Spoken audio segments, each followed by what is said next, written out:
Hey, appreciate you guys tuning in. The Tastemakers Podcast begins in 5 minutes. Make sure not to go nowhere, because Quote, Brina, Trisha, and Corey, also known as the Tastemakers, will be with you in 5 minutes. Thanks for sticking with us.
Oh snap, you still here. Listen, in less than 3 minutes, the Tastemakers Pod will be on and popping. Don't miss Bree, Quote, Trish, and Corey talking about the hottest topics in culture. Again, less than 3 minutes. Make sure to stick with us.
Tastemakers. Classic. We do more than make a living, we make a life.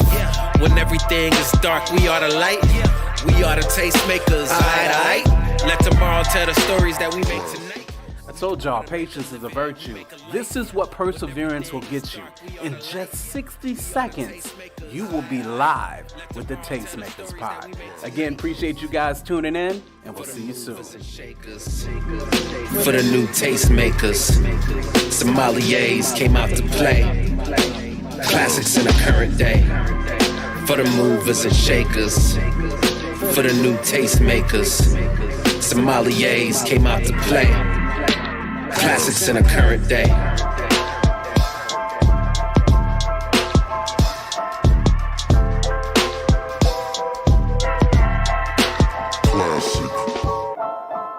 The Beat Breaker.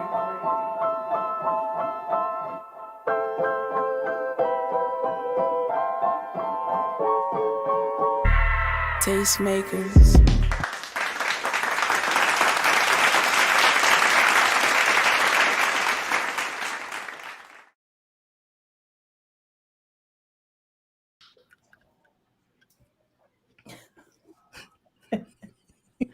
Listen, on deck, bang on deck. Listen, giving you just a taste of the culture. It's the Tastemakers Pod. That be Trisha Bell. Hey, That's your man. Green is right there. They call me for we are the Tastemakers, and appreciate you guys hanging out with us tonight. Listen. Oh, y'all see me sneaking that. Oh, yeah. Gosh, what do you do? what's happening? You just be killing production value. You and them chips, or whatever it is you opening it up right there. The podcast gonna be hearing all kinds of stuff. Yeah. You guys can hear that? Yeah. Yes. Yeah. Right, let me do it. I'm sorry. Yeah, my bad. Anyway, y'all, appreciate y'all hanging out. Of course, everybody in the chat, make sure to say hey, say hi, say where you're calling from. Say where you Radio in from. We Sorry, ain't doing again, radio, it kicks in radio calls, but yeah, definitely say what's popping because I see y'all there, but ain't nobody said nothing yet, and I feel lonely, like I need to speak to y'all. That's y'all different. Not here. And it's different. Anyway, let's talk to who is here. Y'all know how we do every week. Starting it off, how has y'all's week been? How's the week? Terrible, as usual. As usual. How was your week? Terrible Jeez. as usual. Y'all know I've been going through this thing for the last month, and my friends are trying to tell me. I think we might have talked about this last week, where my friends are trying to tell me that I'm depressed. Quote unquote, supposed to be depressed. Yeah. Yeah. So Quote unquote. I talked to my pastor today. I said, "Yo, I think I'm depressed, but I don't think I'm depressed at the same time." And he thinks he thinks I need to go back to therapy and have like an intensive and get like 8 hours in and like connect some dots or whatnot. So, I don't know. But Richmond lost a good one today. One of a prominent church, the wife of the pastor passed away today. So it's a little heavy out here in Richmond. Yeah. It's not Somebody I know or no? Nah. Okay. But on a lighter note, I don't know how to take this, but like people really like my album, and I'm trying to figure out did y'all not like the other ones? Cause like did y'all lie to me about the other ones? Cause like the love, I mean you usually get your regular love from the people that are gonna support me, like yo, this is good, whatever. But like people are like really stopping me and like really making me believe that they really like it. And you know what I'm saying? That's a little different. You know what I'm saying? Like they're trying to convince me, like, no, listen, Corey, this is the one. And I'm like, so was the other one's not the one? Because obviously there only can be one. This is Highlander. Yo, shouts out to JR Psalms in the chat. But it's a solid project, dude. It's better than it's your best project yet. I would say that. No, I guess so. But I got hit up by some videographers that wanted to shoot some stuff for me for the free. So that's always a good look. So I was doing that all day. I was shooting some videos and some little short, because like short videos are like the thing right now, like shorts. You know what I'm saying? So I did like 3 or 4 shorts for two of my records. Yeah. So it was a cool day, but me as a whole, I'm still trying to get through this season. Brina, how your week been? Busy. You got your hands full, don't you, B? Yes, I do. With 2 little people. So my sister and her husband are on an anniversary trip this week. And so every year as a gift to them for their, wedding anniversary, I'll keep the kids so they can get away. That's dope. Beautiful. But I'll be ready to give them back. Really, really nice. Yeah, but for sure. I mean, it gives me some time to chill out with them and hang out with them and stuff. But yeah, it's been a very busy week. Auntie Brina. That's all I've been hearing. Auntie B. That's all I've been hearing. My nephew woke up at 5:30 this morning. He wanted to go get donuts. And At 5:30? At 5:30. He talked about donuts until he fell asleep last night. That's all I heard. Wow. Just donuts. And I'm like, geez. Come on, What sir. is that? Donuts. Oh. See? It's prophetic. Wow. It's prophetic. Hilarious. But yeah. Listen. It's been busy. Okay, so that's what it is. Got your hands full with the nephew and the niece. Definitely Auntie Brina in more than one way. But let's talk about your girl Trish Judon in the trap. What's popping with you, Trish? What's up with you this week? I'm kind of like Corey. It's been off and on. The beginning of the week was rough. Somebody at our church. Yeah, he's fighting for his life. And then the next day, I found out a friend of mine who I don't know if any of y'all know, but Dia from Philly. She was a rapper, Christian hip hop rapper. She was kind, sweet, beautiful woman. She passed away, and it really rocked me. Like it really rocked me. Because we weren't like super tight, but when I saw her, it was like that's my sis. You know what I'm saying? She would check up on me here and there, and I didn't know she was sick, so it came as a shock. Also, my cousin found out. My cousin, like right after that, found out my cousin passed away. So it was just a lot of death. It was rough. But Badia, Badia. Yeah, not a Dia, Judon. Yeah, that's how rules get started. But Badia, she from back in the day doing Christian hip hop joints. But yeah. Like I said, wasn't overly familiar with her, but I'd heard the name. A couple tracks with her on and back in years ago. But yeah, that's definitely sad to hear there.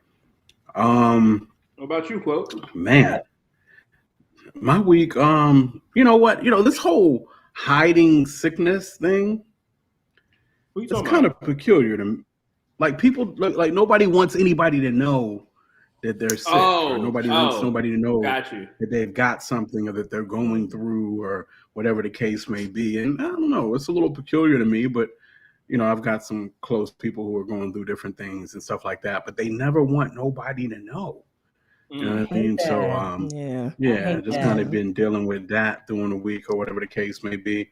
And I don't know if it's just people don't want them to pity them or what that is, but anyway, so that's kind of been how my week's been going, similar, on that, just, dealing with that kind of stuff. But what?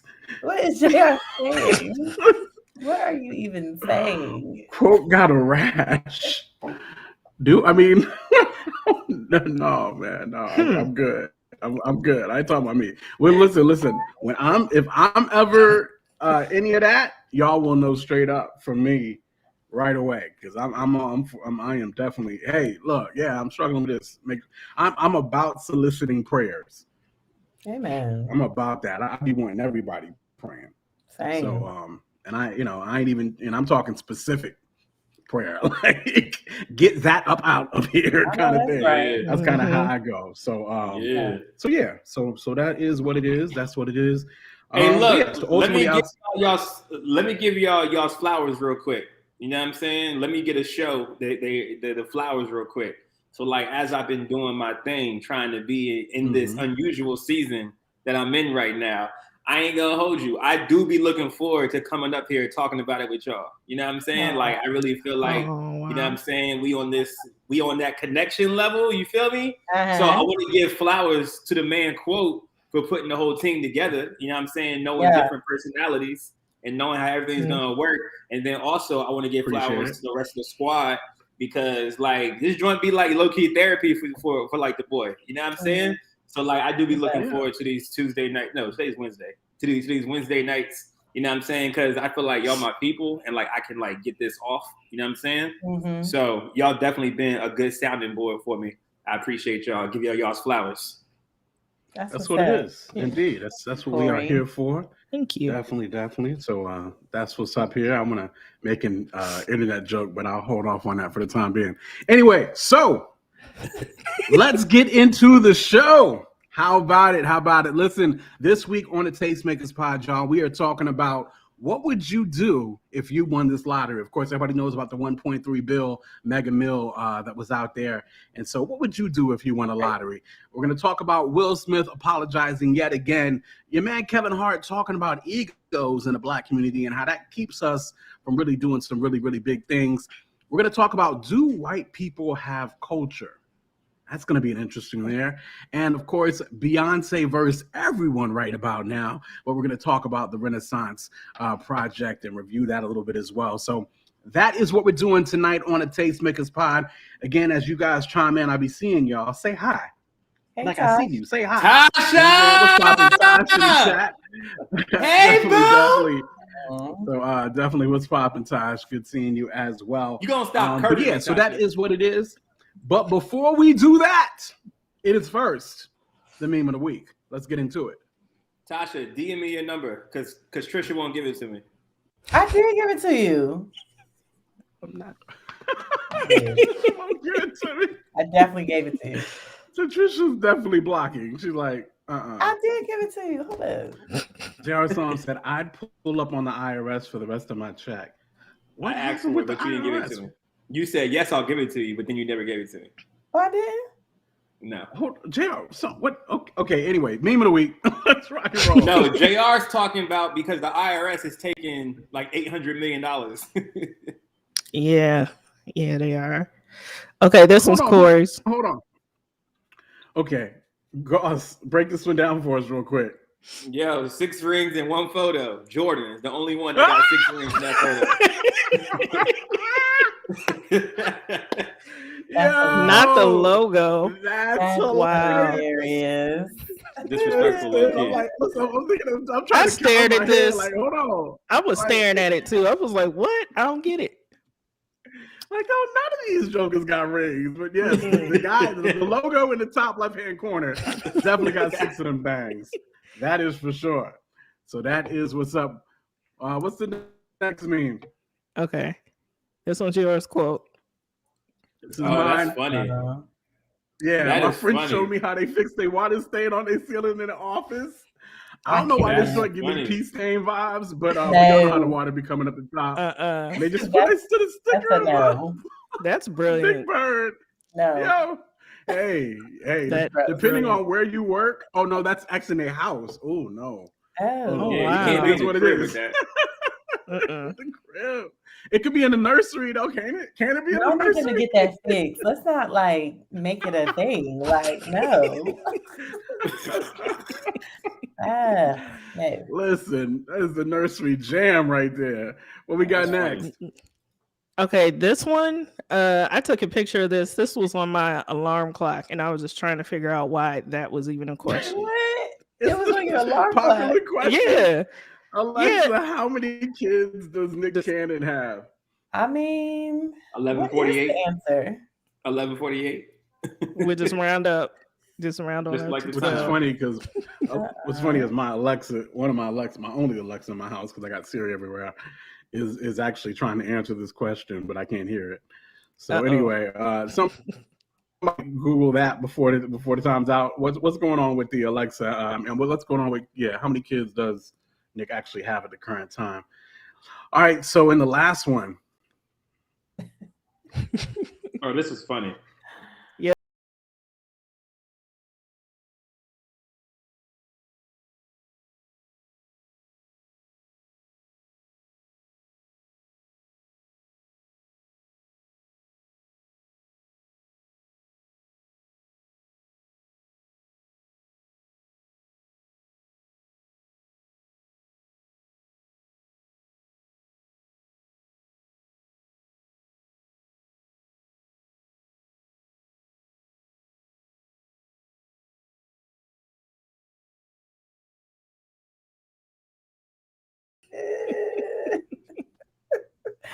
So real. Yeah, I really related to that entire that's thing. crazy. Yes, that's exactly how it is. Shorty kind of tough though. I'm just saying, she look kind of good. That's all you saw in the whole video. That's all that matters. He a single man. That better be all he saw. Let's see. The red hair. You see the red hair? Oh my god, giving me the Charlie Baltimore vibes. Wow. Ooh. You know who Charlie my Baltimore first joint was You know, I don't really be doing red hair like that. They don't do nothing for me. And then you said Charlie Baltimore, and I was like, okay, I see you. But anyway, let's keep the Biker party shorts? going. That is definitely the Walmart versus Target joint right there. Shouts out to your man Charles Brown in the chat as well. Not she. Yes, was yes. I cannot. She was throwing it, though. She was throwing it. No, should I? Right. I'm like, what's about Charlie Baltimore? Tasha, 757-292-3037. Did you just get about your whole math on the live? No. Don't nobody care. Don't nobody care. Okay. Them robots and spam bots be caring. Okay. Yo, if they gonna spam me based off me verbally giving my number out, that's fire. Then they deserve, I give. No. You know what I'm saying? Y'all in this swinging it. I'm so weak right now. Now I regret putting this video out because y'all are distracted. We were distracted. That's facts. You can't be throwing that video up there. JR said, I haven't shopped at Target since who caught me stealing as a teenager? I got trauma. JR got caught stealing from Target. Oh, no. Oh, Lord. Exactly, Stephen Levite. Shouts out to Stephen Levite in the chat. Get ready to block. You should go back, JR. It's such a great place. No, it's not, bro. If it doesn't traumatize you. If it's traumatizing, you don't. Yeah, no. Never mind. Ignore me. First topic of the night. Let's get into it, y'all. Of course, everybody knows the Mega Millions was popping this past week here. 1.3 billion in that thing. And I want to say somebody won in Illinois, but has not yet claimed the ticket yet. Yeah. What I heard, I don't know how true that is. Yeah, I don't know. But that's what I'm hearing. That the winner was sold out of Illinois, but it's possible that the ticket has not been claimed yet. Or whatever the case may be. So wild. Indeed, J.R. Selms, you are redeemed from your thieving from Target days, indeed. But the question, of course, would come up. If you won 1.3 billion, what would you do? Oh, man. This is on some 24 hours to live type joint. But let's 1.3 billion. What would you do? Starting with Brina, it's popping. What you doing with that 1.3 billion? Okay, so tithe. I would do that. Pay off my student loans. Hold on. What's that 1.3 billion tithe look like? Yo, hold on. What's that math on that? Somebody, what's that? 130 mil? Whatever it is, it's 10%. I'm coming up off at 10%. I mean, I'm just saying, like, how much did somebody's church just get blessed? Let's see. It's 130 mil, right? No, I would purposely do a It's 130 billion. I thought. 100. No. It's 1.3 billion is the point. So it's 130 million is the tithe. 130 million. Right. I thought you were talking the amount. Okay. Yeah. Mm-hmm. Yeah. Oh, that's 130 million. Wow. Yep. That's 10%. How you come up? That's 10% of 1.3 billion. Here's my question. Yeah. So, is it okay? Like, do you? And I'm not trying to be funny, but do you have to tithe because you didn't earn the money? You know what I'm saying? It's not like you worked for the money. I'm not saying don't give because I think that's amazing, but do you technically? You're saying you want to, because you don't really have to. Yeah, I mean, not technically, but it's like God looked out big time, and I did increase by 1.3 billion. So you can have this 10%. Did God look out? He might have. He might have just slid it. He might have just slid it. Y'all win 1.3 billion, and your first thing you ain't doing is thanking God. Like no. We're not saying that. I just was always told growing up that you don't play the lotto as Christians. I was too. Now I'm not sure if that was just bad theology because I can't find that nowhere in scripture. Yeah. But it was just one of those black church things where I think we were just taught not to play the lotto. So when you say God gave it to you, did he give it to you? Because there's some things that we do on our own. And I guess if we're encompassing common grace, then yes, he did give it to us. I'm just saying he allowed it to happen. He allowed it to happen. Charles said they also said don't play spades. I ain't never heard that. Not in my family. Yeah, I never heard that. Everybody, I ain't never heard that either.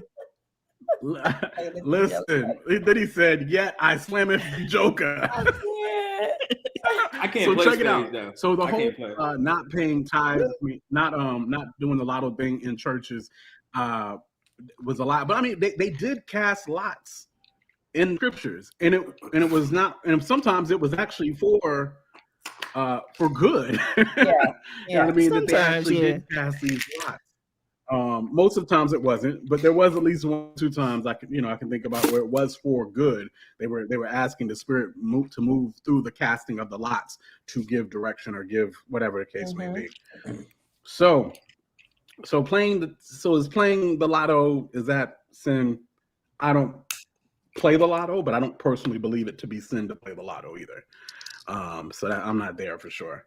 So anyway, Gwenny, you were saying, huh? No, I'm just if saying, you're addicted to it, then that I think, just like gambling, like gambling itself isn't sinful, but it's how you're, what you're doing with it. Like, how is it affecting your money? You know what I'm saying? Is that the best use of your money? Are you, spending all your earnings on gambling? Like, then it becomes a sin issue. You know what I mean? I think once you start to get greedy, and you putting your mortgage up and your cars and all that stuff, and it just becomes just ridiculous. Some people do that though. That's how they lose everything. But I so again, what are y'all doing with this 1.3 billion? Okay, so hypothetically, if I was in this situation, I would drop the 10%, pay my student loans off. I would buy myself an island and then get the heck out of Dodge. That's what I would do. So, anything else I need to do to be remote? I would pay off my student loans. I pay off my student loans. I buy me a new car, a new Camry. I would buy my church a building. I would quit my job, but tell them I still want to work, but don't pay me. I would definitely take care of my mother and father. I'm not sure about my brothers yet, if I take care of them yet. Because you know what I'm saying? You can't just be giving everybody a lump sum of money because they don't be knowing what to do with it for real.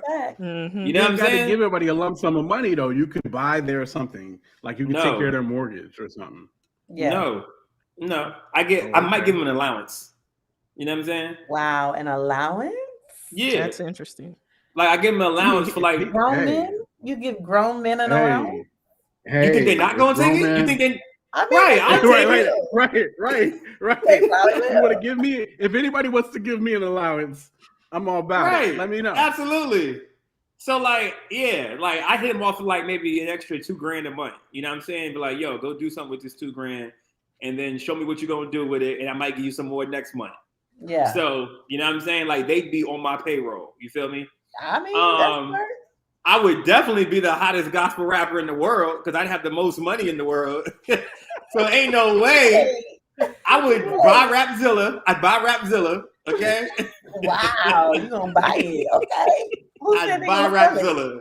Listen, Justin. Listen. I own this now. Just don't even own. Chad is the one that owns. Well, whatever white person owns it, I buy it from them.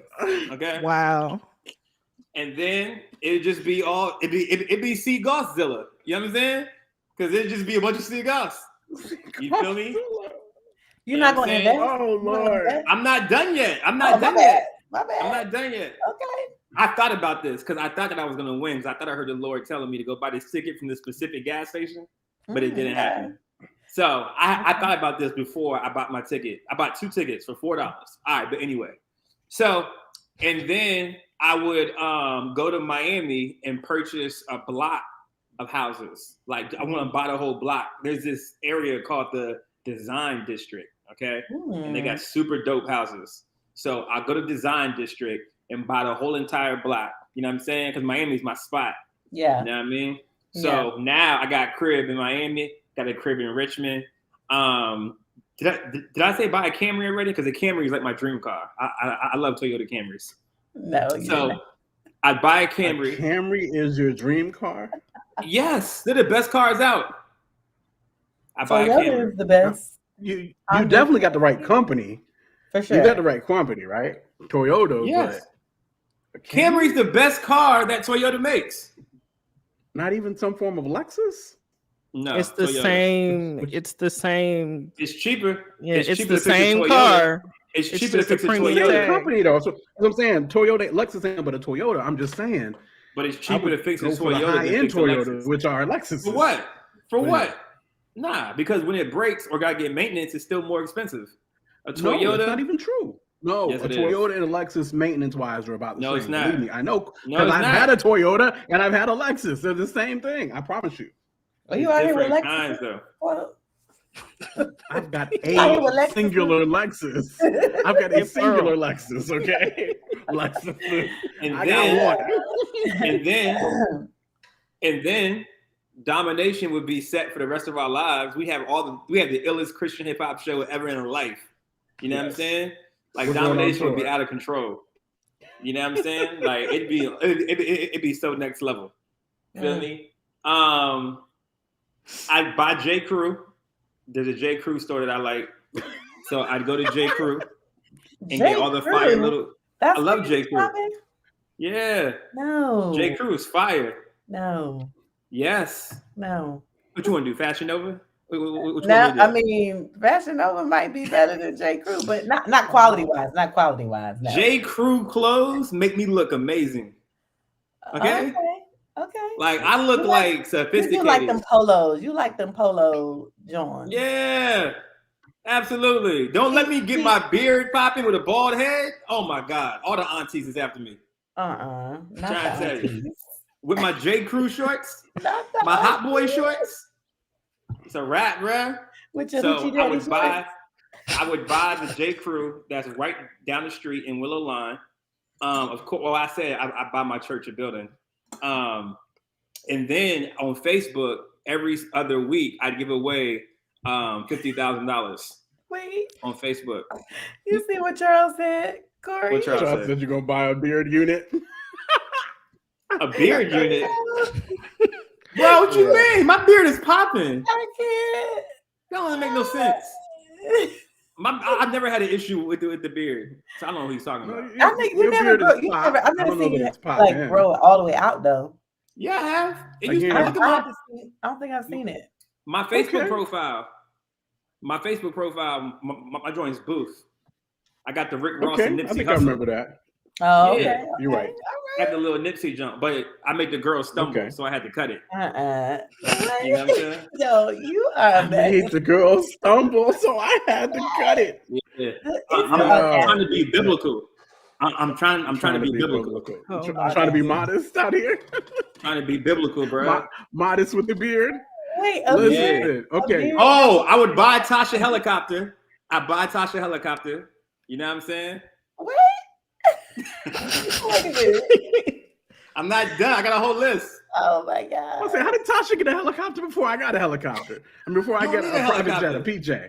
Why I need a do you PJ. like Tasha a helicopter? I do first need a of all? PJ. Cause she needs Why it does Tasha need a helicopter? when she drives. I don't want her driving from Orlando to Fort Lauderdale. So I want her to fly. You know what I'm saying? Okay. All right. Tasha Oh. got that right. Yeah. Tasha get the helicopter. You know what I'm saying? Don't hate quote. Yo, Listen. comedy. I'm just saying, if we getting Tasha a helicopter, can Quote get a PJ? That's all I'm saying. I Well, just we need a don't be private going jet. nowhere. We don't be going nowhere, bro. Oh, that would change. I know That would that. certainly change. You got a private. There are jet, reasons. wow. In my heart, I'm a traveler. Don't get it twisted. I'm a traveler in my heart. I just know people like me and Tasha be traveling a lot. So that's why I want to make sure You and homegirl is Tasha good. are singular folk. I I got know. 4 with me. That's why I don't be traveling. But 4 All can right. ride on the PJ. All right, I'll throw in a PJ for quote. I'll buy Why you Creflo at- Dollar's jet, and But why you at we'll it? get it for quote. But why you at it? wow. You could throw in another one. For all Trish, six you of pushing us. it. You You know pushing what it, I'm Trish. saying? It's 6 of us. Trish, you work for Nike. What that mean? You got access to private jets already. No, I do not. Do not. Oh man. You know what he Hilarious. asked? The Lord's telling me to tell you to start asking for more. Come on, somebody. Come on. I felt that. Listen, you might have you just yeah, you might need to call Tosh at this point because Tosh might be ready for the world right now. I'm ready I for got the you. world. You give it helicopter. I'm about to get on my Channing Crowder. She is sick of driving. She is sick of it.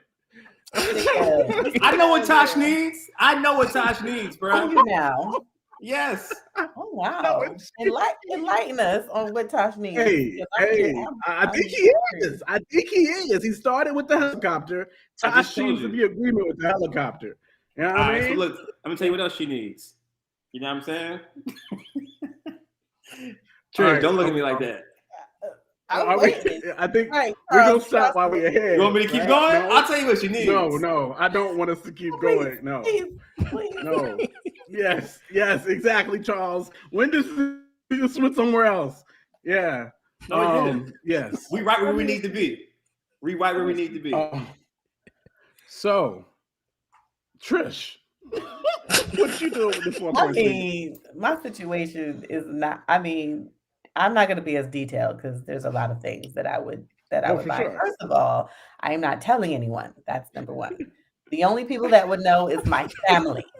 Okay, that's number one. And number two, I'm doing a lot of paying off debt, investing in my business, investing in Airbnbs. We buying homes in different states and countries.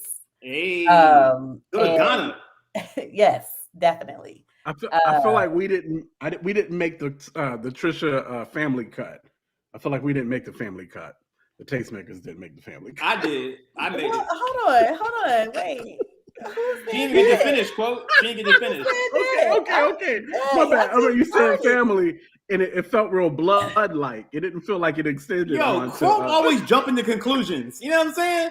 First, I'm not buying nothing. Then we never make. Yo, let us finish, quote. Let us finish.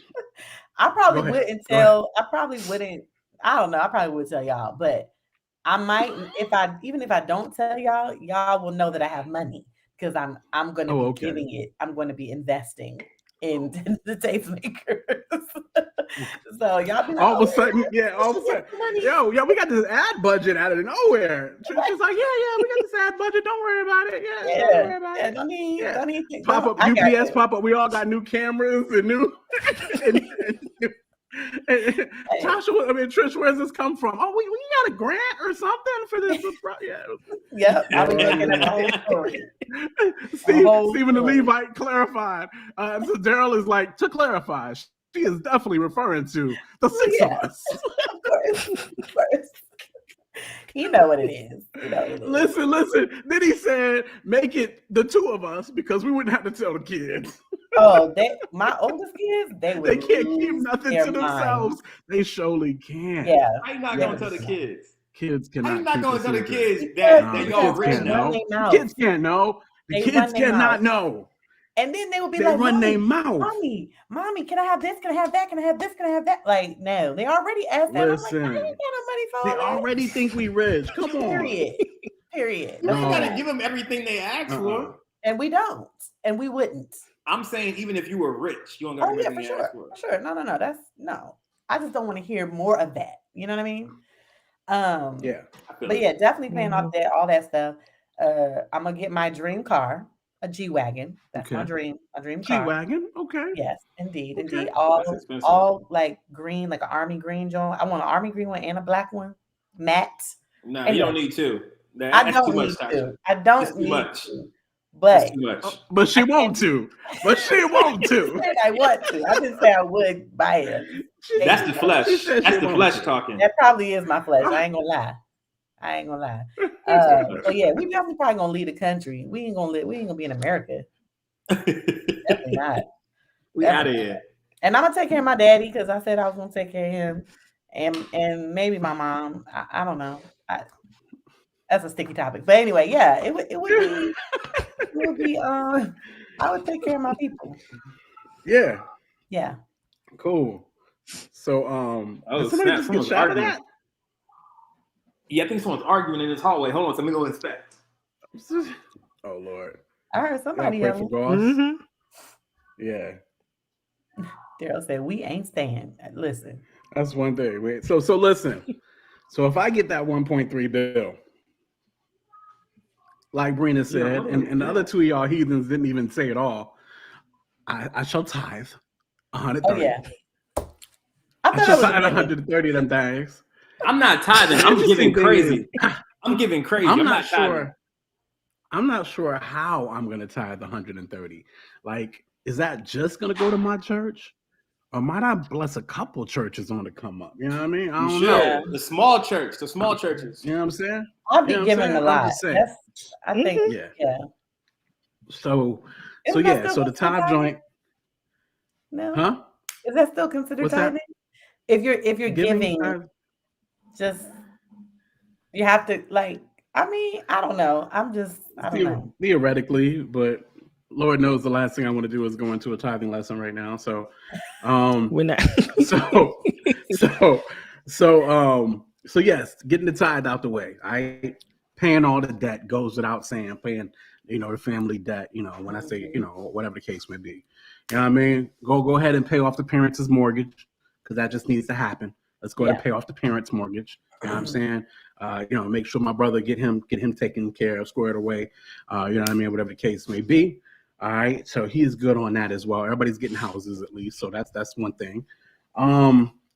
Then of course we're gonna invest. We're gonna make sure the kids' college is all taken care of, and making sure that we invest in getting them their stuff taken care of.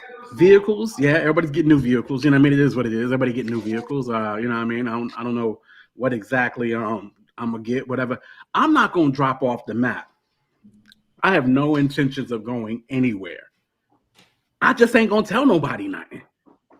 Yeah, that's my thing. I'm gonna be Mr. Anonymous. I mean, I might not even.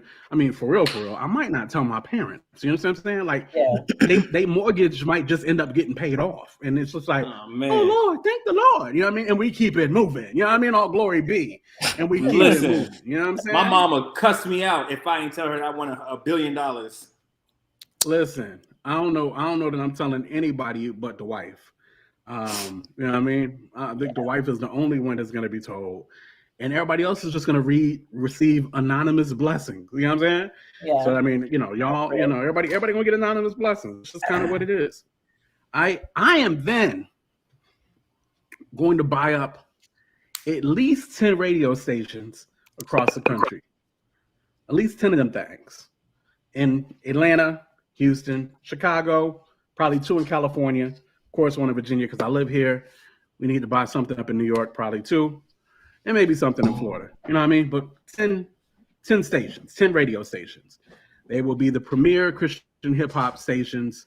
It won't just play Christian hip hop. It'll play Christian hip hop, pop, R&B, all Christian music though, but from a high end standpoint. You know what I mean? Whatever the case may be, with real DJs going out into the community, real radio personalities going out into the community, doing all that stuff. Then I got to buy where these radio stations are built. I then have to buy 10 venues in each one of these cities that these radio stations are built. 10 venues. You wasting money. Not 10 venues in each place, but one venue in each. 10 venues in each place. Yeah, no. Okay, I got you. No, I got you. Yeah, 10 radio stations, total. 10 venues. I got you. Yes. 10 concert venues of some sort. Whatever the case may be, run them out to people to do whatever they need to do. But of course, at the end of the day, we are forming tours, dag nabbit. We have the instant 10-city tour with the radio station to boot and the venue already in place. And we just running cats in and out, boom, boom, boom, getting cats up, whatever the case may be. So that's got to be taken. Outside of that, I might start a booking agency for the fun of it. Maybe, I don't know. That might happen. And of course, Tastemakers, everybody getting new cameras, new mics. That's all happening. Make sure y'all get a stipend of some sort. You know what I mean? Make sure y'all get a stipend of some sort. Make sure of that. And that's it. But yes, Judon, creating a pipeline. That is exactly what's happened there. Is we're creating a pipeline. Generational wealth, baby. Yep. So that's it. That's it. I ain't buying no island. I ain't going nowhere. Of course, I'll buy a couple of houses in places that I really want to be at, and I'll buy a bunch of investment properties or whatever the case may be. But I ain't going nowhere. I'll buy a house in Brazil just because the wife is from Brazil. So nice. I have a house in Brazil so that we can travel back in there. I do need a PJ. I got to be able to get where I got to be able to get to when I need to get there. So the PJ is happening. And I think that's it. Did I spend 1.3 billion in that? I think I probably didn't. Probably not. Probably not. I probably still did not spend 1.3 billion. So Charles said, quote, would literally and figuratively be the gatekeeper. With 1.3 billion, whoever rolls up with the 1.3 billion will probably be the gatekeeper. Yes, indeed. That is how that works. So, yeah. So that's it. That's what I would do. Everybody good on the 1.3 billion? That was fun. Dream a little bit. Dream a little bit. Y'all ain't give me none of y'all secrets though. I don't like to dream. You don't like to dream too much because it's no. Why? You be like your heart come down? I don't know. I do, but I don't. I think it's when you think about that much money, it's like I'll never have that much money. That's just a lot. That's a lot. You never know. You don't know, but I don't know. Yeah. Anyway, just thinking out loud. Charles, tell them about themselves. Look at quote thinking of y'all, even though none of y'all mentioned me. He's so selfless. See there. That all sounds so. I said I was going. You said you was taking care of your family, and your other half made sure to let us know exactly what that meant. I did say I made sure to let us know exactly what that meant. But he knows I'm very giving, so that's a given. I'm messing with y'all.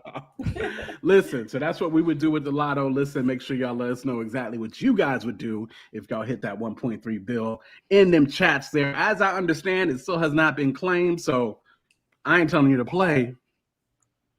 Listen, so make sure to like and subscribe. Y'all know how we do right here on the Tastemakers Pod. Utter nonsense, just hanging out, talking, chilling with y'all. But we'd be absolutely nothing without y'all, the community chatting back at us. So we definitely appreciate you guys for being here. Again, share, tell a neighbor, tell a friend what it is we do right here at the Tastemakers Pod. On to the next topic. Your man Will Smith. He drops another video. Surprise, surprise. It's yet another apology. Let's hear it real quick.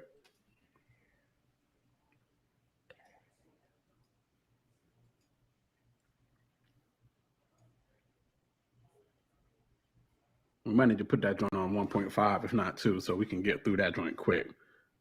Okay. Matter of fact, chat, let us know if you've all already done seen it. Okay, Tasha's already saying that she hasn't. Okay.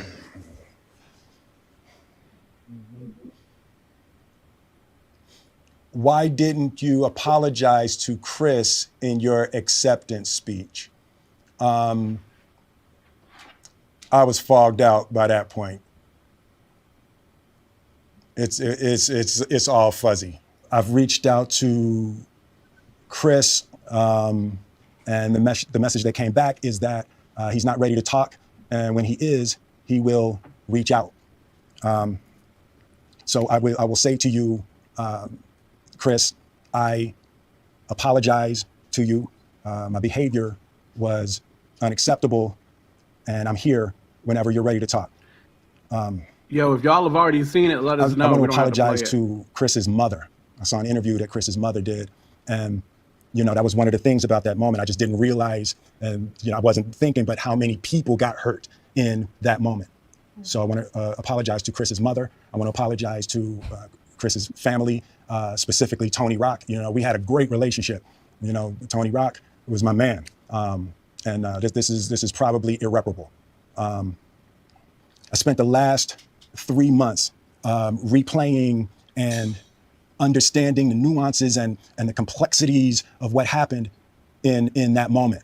And I'm not going to try to unpack all of that right now, but I can say to all of you, there is no part of me that thinks that was the right way to behave in that moment. There's no part of me that thinks that's the optimal way to handle a feeling of disrespect or insults. After Jada rolled her eyes, did she tell you to do something? No. It's like, I made a choice on my own, from my own experiences, from my history with Chris. Jada had nothing to do with it. My history with Chris, sorry, babe. I think that's key. I'm going to say sorry to my kids and my family for the heat that I brought on all of us. To all my fellow nominees, this is a community. It's like I won because you voted for me. And it really breaks my heart to have stolen and tarnished your moment. I can still see Questlove's eyes. It happened on Questlove's award, and it's like I'm sorry really isn't sufficient. What would you say to the people who looked up to you before the slap, or people who expressed that you let them down? So there's two things. One, disappointing people is my central trauma. I hate when I let people down. So it hurts. It hurts me psychologically and emotionally to know I didn't live up to people's image and impression of me. And the work I'm trying to do is I am deeply remorseful, and I'm trying to be remorseful without being ashamed of myself, right? I'm human, and I made a mistake, and I'm trying not to think of myself as a piece of shit. So I would say to those people, I know it was confusing. I know it was shocking. But I promise you, I am deeply devoted and committed to putting light and love and joy into the world. And, if you hang on, I promise we'll be able to be friends again. So that is the legend himself, Willard Smith, as Charles keeps calling him, Will Smith, out the Fresh Prince. And yet another apology video came out. Apparently, he has still not been able to get in contact with Chris. Chris is letting him know, hey, I'll come for you when I'm ready to come for you. And that's what it is. Jada didn't tell Will to do anything. So that didn't pop off. But yeah, a lot of thoughts or whatever the case may be. Second apology from your man Will, this time on video. What y'all got to say about this? What y'all's thoughts? Any? Yeah, I got thoughts, and they coincide with our conversation that me and you had, quote, about Gavi. I think that, first of all, a moment like this has nothing to do with us. Like, why are we upset when people do stuff to other people and we get offended as if they did it to us? And I think it's because we feel like they're a part of us because they're public, but he does not have to give that apology to us. He could have sent that in a text message to Chris, to his mother, to Tony, to anybody else that wanted to see it. But we don't have to understand that he's remorseful for him to be sorry. Like, there doesn't have to be anything public for it, as long as he, but as long as he is sincere in his apology to the people that it affected. You know what I'm saying? So, I mean, it's okay. It's an apology. We saw that coming from a million miles away. You know what I'm saying? I think it's sincere, but I don't think it's nothing that you got to sit down and tell the public about. Like, that's your business. And if you apologize to the person that you did it to, and when they're ready to receive it, they will receive it. You know what I'm saying? And I think my question is, why do we feel entitled that we need an apology? You know what I'm saying? And then that goes into our conversation that you had with Gavi. I just feel like Gavi doesn't have to tell us sorry. He's got to tell his wife sorry. He's got to tell the people, he hurt sorry in the situation. But he don't owe nothing to us. Like, it don't do nothing for us that Gavi apologizes. You know what I'm saying? So that's how I feel about it. Will Smith, that's cool, but we ain't really need that. Anybody else? I mean, I think I agree. I agree with what you're saying in terms of that. Like he definitely didn't owe us an apology at all. Um, but I think like we don't know him personally, but based off of what we've seen of him, I feel like it's in line with his character to like do this, openly, publicly, or whatever. Um, and yeah, just like everybody else was saying, it did seem like he was about to cry, or maybe he was crying, because you can tell like I mean, he even said it. He struggles with like disappointing people, and like kind of being ashamed of himself, which is one of the things that I feel inclined to pray for him about, because that type of shame, that can go down a dark path. You know what I mean? Especially if you're not a believer, you don't walk with the Lord, like you don't know where that could lead him to. You know what I mean? With so many people looking up to him, and because it's so different than his normal behavior. Um, I think it's just like, man, just the weight of letting people down it could be very, very heavy. So that's one thing that stood out to me, just how you could feel the heaviness on him. So yeah, I really really praying for him about that, for real, for real. Yeah. Definitely. And you saw that in the book as well. He definitely made sure to let people know that was definitely something that he dealt with, just quote unquote the opinions of others, or letting people down per se. Maybe the opinions of others in a not in somewhat, but letting people down in that way. Yes, Brina. Yeah. I think just because of how it happened, he may not owe all of us an apology, but at least for him to address it, and kind of just tell his side behind what happened. I think that helps, because it kind of stops all the chatter, all the unnecessary conversations that were happening as to like his motives behind why he did it. What happened with Jada, all that other stuff. He kind of answered those questions. So I think, because it happened publicly, like he had to do it that way. So yeah, that's just my take on him. Yeah, I agree with Brina. Because it happened publicly, in my opinion, you do have to apologize publicly, right? Right. That's just kind of how I feel. That's the way it should be. I've always, from an integral standpoint, huh? Based off what?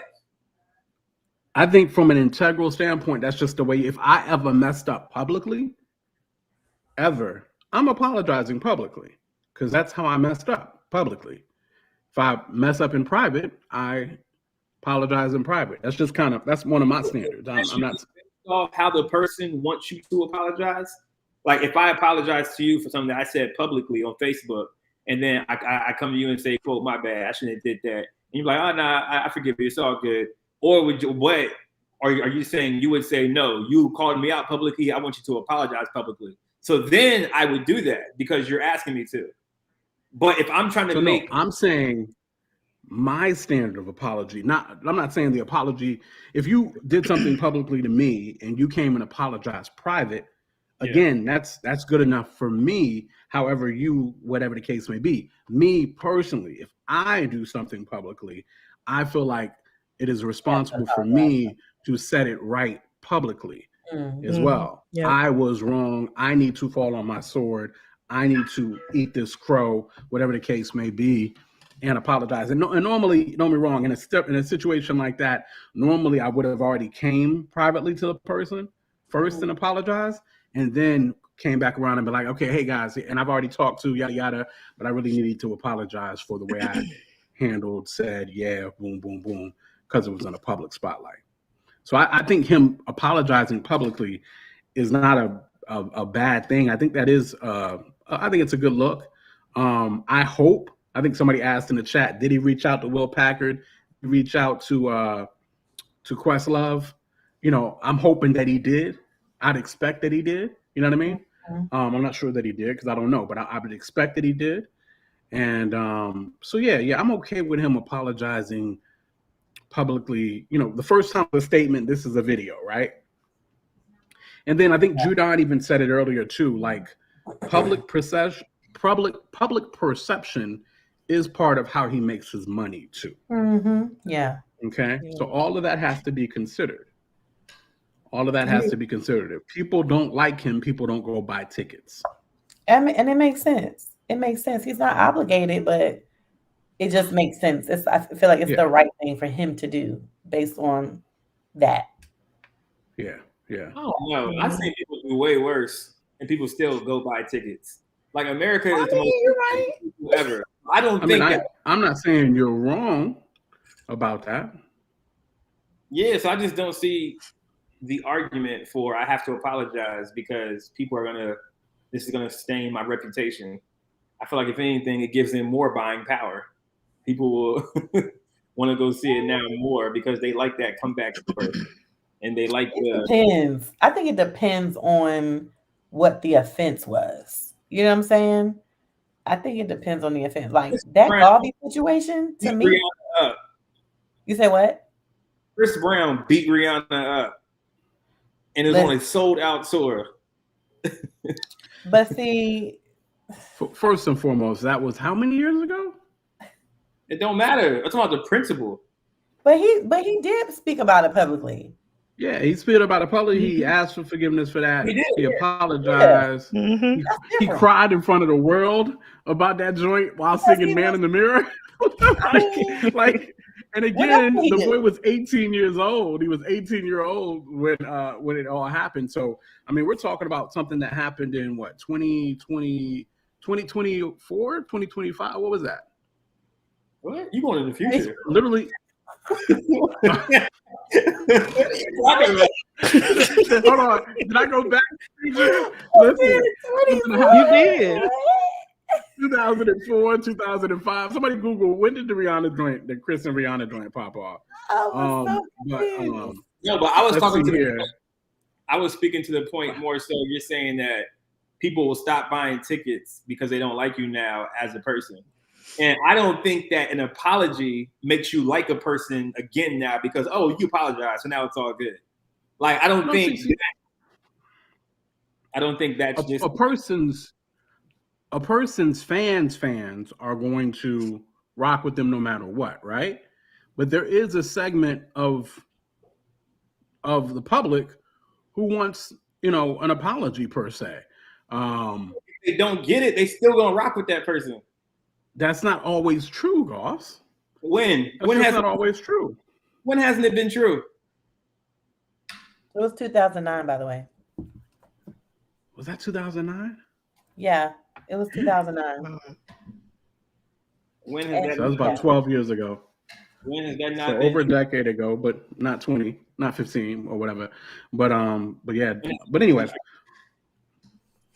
All that to say, I don't know. I feel like that's true. Answer my question. Stop trying to get out of it. What did you say? You made a statement, and you said that there's people who aren't going to go back and be Will Smith fans because he doesn't apologize, and then you said something about that's not always true. And I'm like, when has that not been true? So in 1998, when I can't give you a date. I'm just telling you public perception wise. I mean, like, no. I'm saying, what did you want there? Some legal breakdown? What did you want? No, an example of something that happened to an artist that the fans didn't go back because they did something. It's always gonna be somebody to go back. Like, I don't. Yeah, you got true fans. Go ahead, Trish. Yeah. Fan, do you think Kanye West apologized for missing Rolling Loud? No. That's not. You think he apologized for half the stuff he does? Do you think like there's so many people who don't apologize and don't have to, and their fans are still going to love them, and it's because that's how the system is set up. Like we don't have to necessarily have an apology from these people in order to like them. Hold on, wait. Hold on. When I heard about those CHH couples were wilding about a decade ago, I stopped playing their music for a little bit. You know who you Sorry. You don't have to say who that's about. I think I know who you're talking about. I think we all know what he's talking about. I think, okay, all right. Even though he used the word couples, that kind of threw me off. Yeah, I was like, huh? What you talking about? But I think we all know what he's talking about. But he's saying he put their music down for a minute. So nobody want to answer my question. Yeah, I just want to go to the No, gym. what did you? I'm sorry. You want us to give you some specific case where somebody didn't apologize and it affected him? I gave you. Well, let's say Kevin R. Hart. Kelly? Well, I mean, what? R. Kelly? Huh? Yeah, R. Kelly. Yep. R. Kelly is a prime example. R. Kelly's like the only one. Yeah, but that's you asked for one example. So finally, you give an example, and now you've got to give more examples. Because I gave you so many more. Because I feel like the argument is that if you don't do this, then this won't happen. And I'm saying historically, no, it's the opposite. Even if you don't, Corey, it depends on the offense, is what I'm saying. I think it depends on the offense. Like Kanye. Okay, I agree with what you're saying because like somebody like a Kanye, who has at least said some pretty crazy things. Yeah. I still feel like he hasn't done anything that crazy, like in terms of like slapping somebody. You know what I'm saying? Like it hasn't been that extreme, unless I'm missing something. Unless I'm not. I got you. You know what I mean? I feel like those people, like we talking about Chris Brown, we talking about Will Smith, like those are very like extreme things that they did. And R. Kelly, like extreme, very, very extreme. So it's like you can't. And even Mike Vick, like I still don't understand why that man went to jail, but that's a whole nother conversation. Yeah, what Daryl said, we know Kanye is a little crazy. We know what we're getting with him. Yeah, like we know he got issues. You know what I'm saying? Mental health issues, all that stuff. I don't know who Brie Larson is. Amber Heard, she's canceled. I forgot what Brie did exactly. Remind me, Charles, what Brie did. Brie is Captain Marvel. What she do? Well, I forgot what Brie did, but I do remember like Katz was trying to get rid of Brie. Old girl on The Mandalorian, she got straight canceled too, off of some joint, and she never apologized, and now her career is a wrap. Wait, which woman? Which one? Sorry, I didn't mean to call her chick. Remember, there was only really one. There was the chick that was maybe a little bit buffer. She was a little bit more built. I didn't really watch that whole series, so I don't know. Daryl would know. I don't know. Got you. I can't think of her name, but she had some conservative thoughts that and said some things I think maybe about against homosexuals, or I don't know if it was vaccines or something. Yeah, the buff one, exactly. Stephen Levite, the buff one. Yeah. So, but I forgot what Brie did. Charles, if you can let us know what Brie did. I don't remember what Brie did. Larson did. But yeah, so just from a PR standpoint, Goss, I believe almost everybody comes out and apologizes. I think the only person that has not come out and apologized about anything necessarily is probably Dave Chappelle. I think Chappelle is probably the only person that didn't apologize. But he didn't do anything extreme though. Like we talking about extreme, egregious type of situations. Yeah. Like they think it's extreme. Some people think Dave did is extreme. Some people do. I don't think what he did was extreme. I feel what you're saying. Yeah, I get it. Yeah, you Ray Rice had to apologize. You know what I mean? You know, different things of that nature. So I mean, is he the one that beat his girlfriend up? Yeah, like they had the footage. Yep. Oh my gosh, that was crazy. Ugh, boy. Yeah. So listen. So that's about my thought process is you always apologize, and I think in 2022 I believe that is the standard. Especially if you put your hands on somebody, I believe that's kind of what cats have been doing. This is why we you're right now. You said what? That's why we what? This is why we are entitled as a country right now, because we think cats owe us an apology. Like. Well, no. I mean, you're right about that. And is it me or is it just us that Goss is going in and out a little bit? Is that when someone else is talking, he does kind of go out of it just a little bit. Yeah. Cool. So I feel you, Goss, in the fact that there are sometimes certain things happen and the people they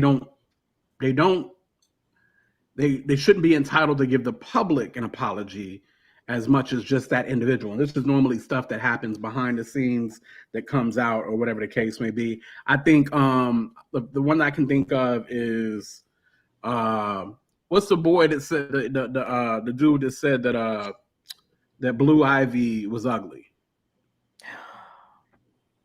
Oh, I don't know. What was the boy that said that? Who said What? that? I think I feel like I heard about it, but I don't remember. Yeah, he kind of cross-dressed. I can't think of his name, but cats tried to come at him years ago before he got big. Oh, hey, Kiara, when he was you up here? She's sick and shutting. Hey, Kiara. Is Kiara, say that again? Kiara, okay? I said, please pray for her. Sorry, I just pray for her. Sick and shut in. Yeah, make sure to pray for Kiara. I know Kiara's one of our own, so. You got monkeypox. It's Saucy Santana. She's saying it's Saucy Santana who. Yes, it was Saucy Santana. Before Saucy got big, when Saucy was still, before they really made it. Ain't that his name? What should I call him? Santana. Just call that man Santana.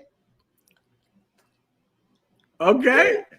So once Santana got big, Charlamagne called him Saucy. Yeah. Anyway. That's Charlamagne. I don't know what you're calling him Saucy. Okay, all right. So when Santana got big, cats tried to come off like, yo, before you got on, you tried to say Blue Ivy was ugly. And Santana was like, look, man, I ain't apologizing to y'all about that. I will apologize to Blue Ivy and Beyonce about that, but I don't got nothing to do with y'all whatsoever. You know what I mean? That kind of thing. So yeah. Again, I think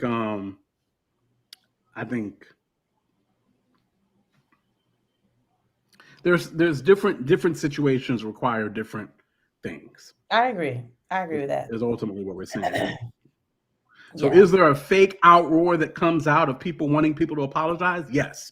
Gosh, you're 100% right. There is that happens.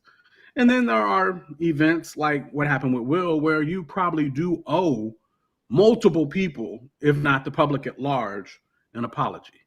Mm-hmm. Or at least an explanation. Like, address it. Like, say something. Yeah. Yeah. I don't think people can. Yeah, we I don't want to keep repeating what you said, but I just don't think people who are in the limelight that much, they can't just keep going and I say nothing and people be like, okay, it's cool. Like, no, like what's right?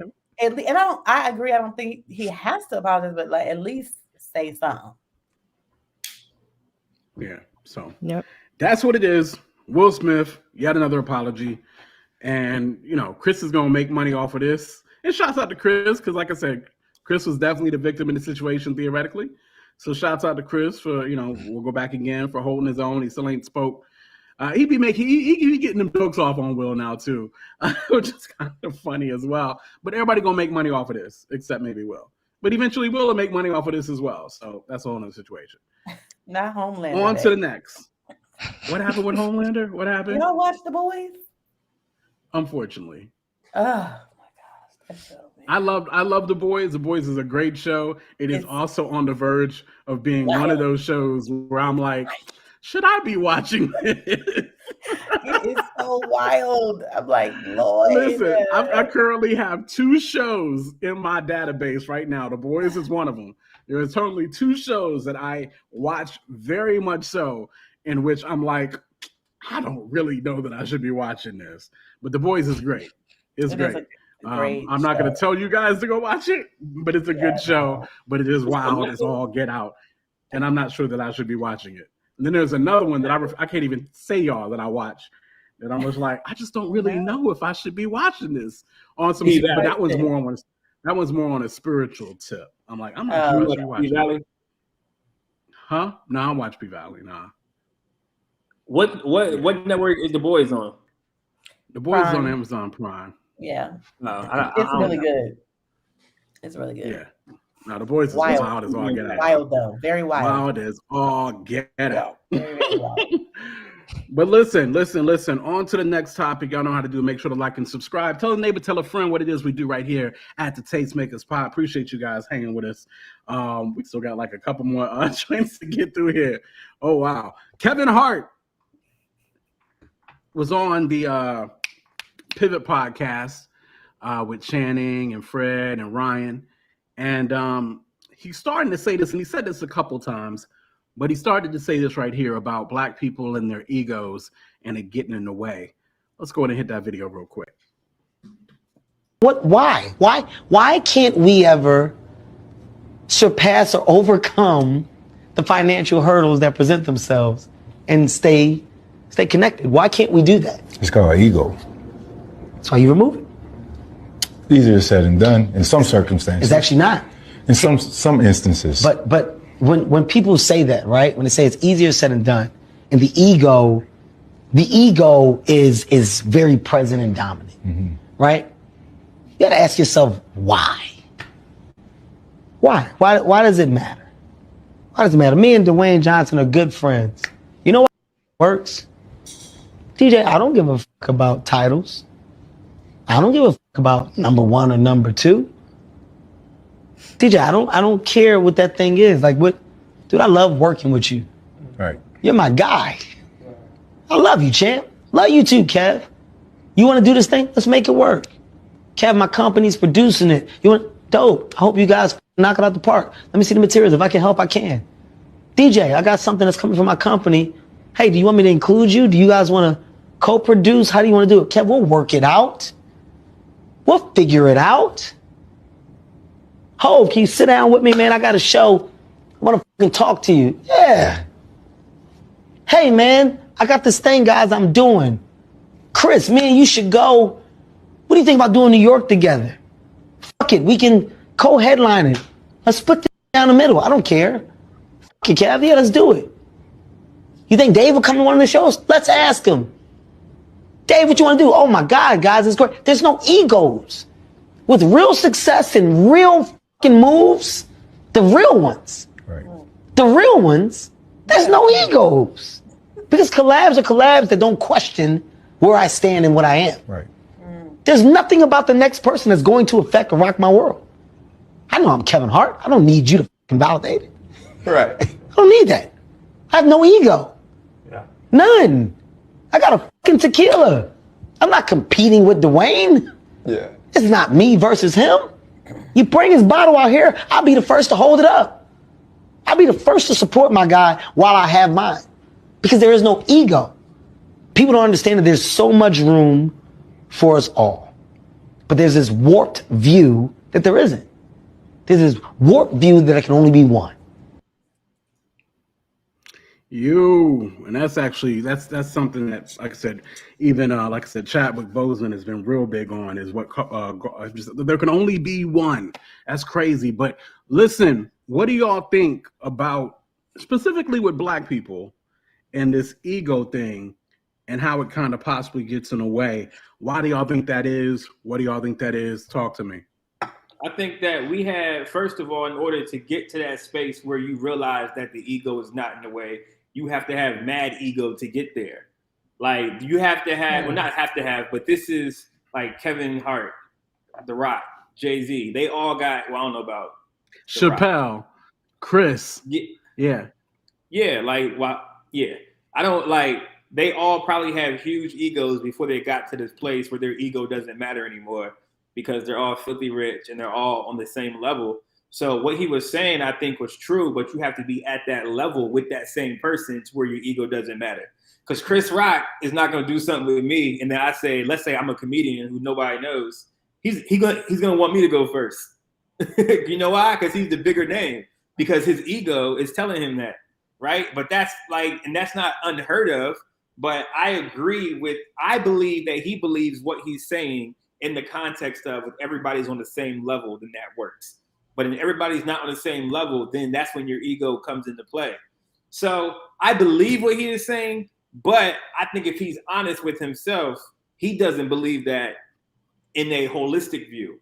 He believes that in a view when top dogs against top dog, hence everybody that he named who talks about the egos. Yeah. I think Goss actually hit that on the head. I believe everybody that he named, everybody that he mentioned at one point or another has been at the top of their game. And they have made multiple of millions of dollars. And when you get to that level, yeah, I could put my ego aside. I'm still me. You know what I mean? Other cats are maybe trying to get there. So even like Goss just said, even like Charles Brown said in the chat, it's a very idealistic way to view things. He has reached a level to be able to pick and choose who he attaches himself to. Everybody in the industry doesn't have that luxury. So that's very, very true. Now, again, like Goss said, I very much agree with what Kevin is saying. That is the way it should be, right? Mm-hmm. But we have to admit that it doesn't work like that as you're ascending. Like once you've gotten to the top of the mountain, yeah, it works like that. I mean, at the end of the day, your brand don't do nothing but help mine. What's popping? What you want to do? We all good. We all solidified in who we are. We are all international superstars in some way or another. You know what I mean? It's a catch-22. It's low-key a catch-22 as well, because in this version of our warped mind, you low-key have to have an ego in order to get to the top. Like you have to have that je ne sais quoi, or that, that thing about you that people either gravitate towards it because they feel your stardom, quote unquote, mm-hmm. or they feel like, yo, that person's a big deal, right? And then that's how you kind of get to the top because of how people perceive you, right? Yeah. So you have the thing, and he talked about this later on in the interview, where, he talked about this in the Jay-Z interview, as a matter of fact, where he was like, we're more focused on the arriving than the actual staying there, because trying to get there is harder. What's that what he said? It's trying to get there. It's harder than actually staying there. So it's the no. He was saying that staying on top is harder than getting. It was something else he was talking about. Where I forgot. I gotta watch it again. But like I understand that I'm not a huge deal as people make me in Richmond, and I'm just gonna use me for example, just because I can only use myself as an example, like for this, right? Like I get that. But my persona is going to be, I'm a big deal. Because I low-key, I can't. Right, exactly. But like deepest down in my heart, I know I'm not that big of a deal, right? Mm-hmm. But I low-key have to go outside with the mindset, people think you're a big deal, so give them what they think, because this will help you get to the next level. And it's worked. I'm not even going to hold you. It's worked. Okay? So like the humble, guys, whatever, I'm just here thankful that I got an opportunity, or thankful that, that the Lord has allowed me to rap and I can do a little, rhymes, boom, boom, boom. Like that doesn't work. Like that didn't get me to where I'm at in Richmond, right? Like the ego low key got me to where I'm at the spaces and who I'm talking to in the rooms that I'm in and the benefits and the hookups that I got. Because people feel like if I connect with Corey, I'll be able to do something, and I can use that as like a resume builder. Now, mind you, this is only in Richmond. This is nowhere else. So like, you know what I'm saying? So like, I'm conflicted because the world, and when I say the world, I'm including the Christian world. Mm-hmm. The world as a whole, you have to have some kind of to you.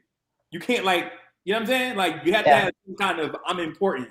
You want to connect with me type. Like you don't gotta say it. You don't gotta necessarily act like you do, but there's something about you that draws people to you, and it's usually that ego. So you don't work with everything. Which isn't a bad thing though. Like ego within itself, sure, it's not a bad thing. It's when it's so big. That's when it can become an issue. You know what I'm saying? Yeah, I dig it. But like I've been in positions where I wanted to work with an artist, and I'd be like, all right, I'll charge this artist, but for this artist, I'll do it for free. Mm-hmm. Simply based off their level of who they are, right? So and it's I don't know if it's bad or not, but I've had to catch myself and be like, yo, I hate that I gotta do this, but I gotta do this. Yeah. Like this is how you it's how you move up. So yeah, the ego is a tricky thing because especially as Christians, because you want, the words talks about being humble and talks about, don't think you're much more of yourself than you already are and things like that. So I try to level it out, but at some level there is all right, I got to separate, right? I have to let y'all know that there's a difference. And it's weird because people embrace that. People don't shy away from it. Like they embrace it. So, people do what works. Man, that's tough. That's a tough one to chew on. Because honestly, I think you are absolutely correct. And unfortunately, I see that in church culture. Of course, it works in the world, but I really see that in church culture as well. And that's frustrating as all out, just to get to think about that. That humility doesn't always set you up for the bag, or doesn't always set you up to be elevated. Though we know that scripture says that specifically. Like scripture says that specifically, like to be low and I will elevate you. You know what I mean? Yeah. You know what I'm saying? And but the world, go ahead. Sorry, not to cut you off, but I think that, like, yes, be low, be humble, all of that, right? But also I think that it's the confidence thing. Like, if you move like you're not confident about who God created you to be, then it can become an issue. You know what I'm saying? I think you have like ego is like, oh, my self-esteem is like, you know what I'm saying? That's a little different than just having the confidence in yourself that you are who God made you to be and walking around with that. Because I know for me specifically, like personally, it's been hard to even walk with confidence. You know what I'm saying? With the gifts God's given me, it's like sometimes I make myself too low, right? And I've been challenged with why you hiding? Like, why you not saying what you do, or why you not, using your mouth, opening up your mouth and saying, yo, this is who you are. I mean, my friends challenge me on that a lot because it's hard for me. And I try to have that balance, similar to what Corey was saying, like trying to have a balance of like, no, I know I got some things, you know what I'm saying? I got some stuff, you know what I mean, that God's given me. But like, it's hard sometimes to just, put yourself out there. But you're right. You're not going to continue to elevate if you're not walking around with that self-confidence, like, yo, I got something to offer, but I think you have to have a good balance of that. Like not looking at yourself so highly or high and like you all Right. that, because I think that's something that I have seen in CHH specifically. A lot of that ego, a lot of that, like, like I remember when we was here, now you here and now you can't, you know what I'm saying? We don't talk, we don't, you know what I'm saying? That happens a lot. Because people are getting elevated very fast, very quickly, which is great. I think that's an awesome thing, but it's like, and I'm not saying that's happened to me personally, but I've seen it. I've seen it a lot. So. I think the way that I personally disarm that is I play into that character. So I play into the character of what they think I am and what I want to be. But the people that really know me know that I'm not really like that. So they laugh when I say, of course it's good. It's me. What you expect? You know what I'm saying? Like, they're like, oh, Corey, you're mad funny. Like they're not turned off by it. Right. Because they know that's my personality, right? You out here trying to be funny. Yeah. Right. But like, low key, I do believe like, yo, these ain't doing it like me. It is very interesting. It's very, like that. I think I fall on the Trisha spectrum a little bit more, where I'm like, I know what I come with, I know what I bring to the table, but I don't always play my card. You know what I mean? Like I might just fall back. I'm very comfortable being number two. You know what I mean? Or whatever the case may be. But do you feel like people not disrespect you, but won't give you an opportunity based on because you don't broadcast what you can do? So you may miss out on opportunities. So yes. So you do miss out on opportunities when cats don't know what you do. The other side of that is people always want to be close to number one. Right. And I'm normally number two. So people normally want to get me up out of the spot because they want to be number two, close to number one. Gotcha. So that also happens to all the time to me. You know what I mean? Whatever the case may be. Quote, it's funny because so people on your side, probably 757, and then in the CHH community, they probably think that you do domination, right? But then in Richmond, people think that I do dominate. Like they probably think we do it separate, like, well, not separately, but like they think that probably that you put it on by yourself. And then people in Richmond probably think that I put it on by myself. So it's funny to see people try to get close to us based on thinking that me and you aren't working together. Together, right. That is what I'm saying? That is That true. joke Kind is of how funny. that works too. Yeah. That joke is Yeah, so- hilarious to me.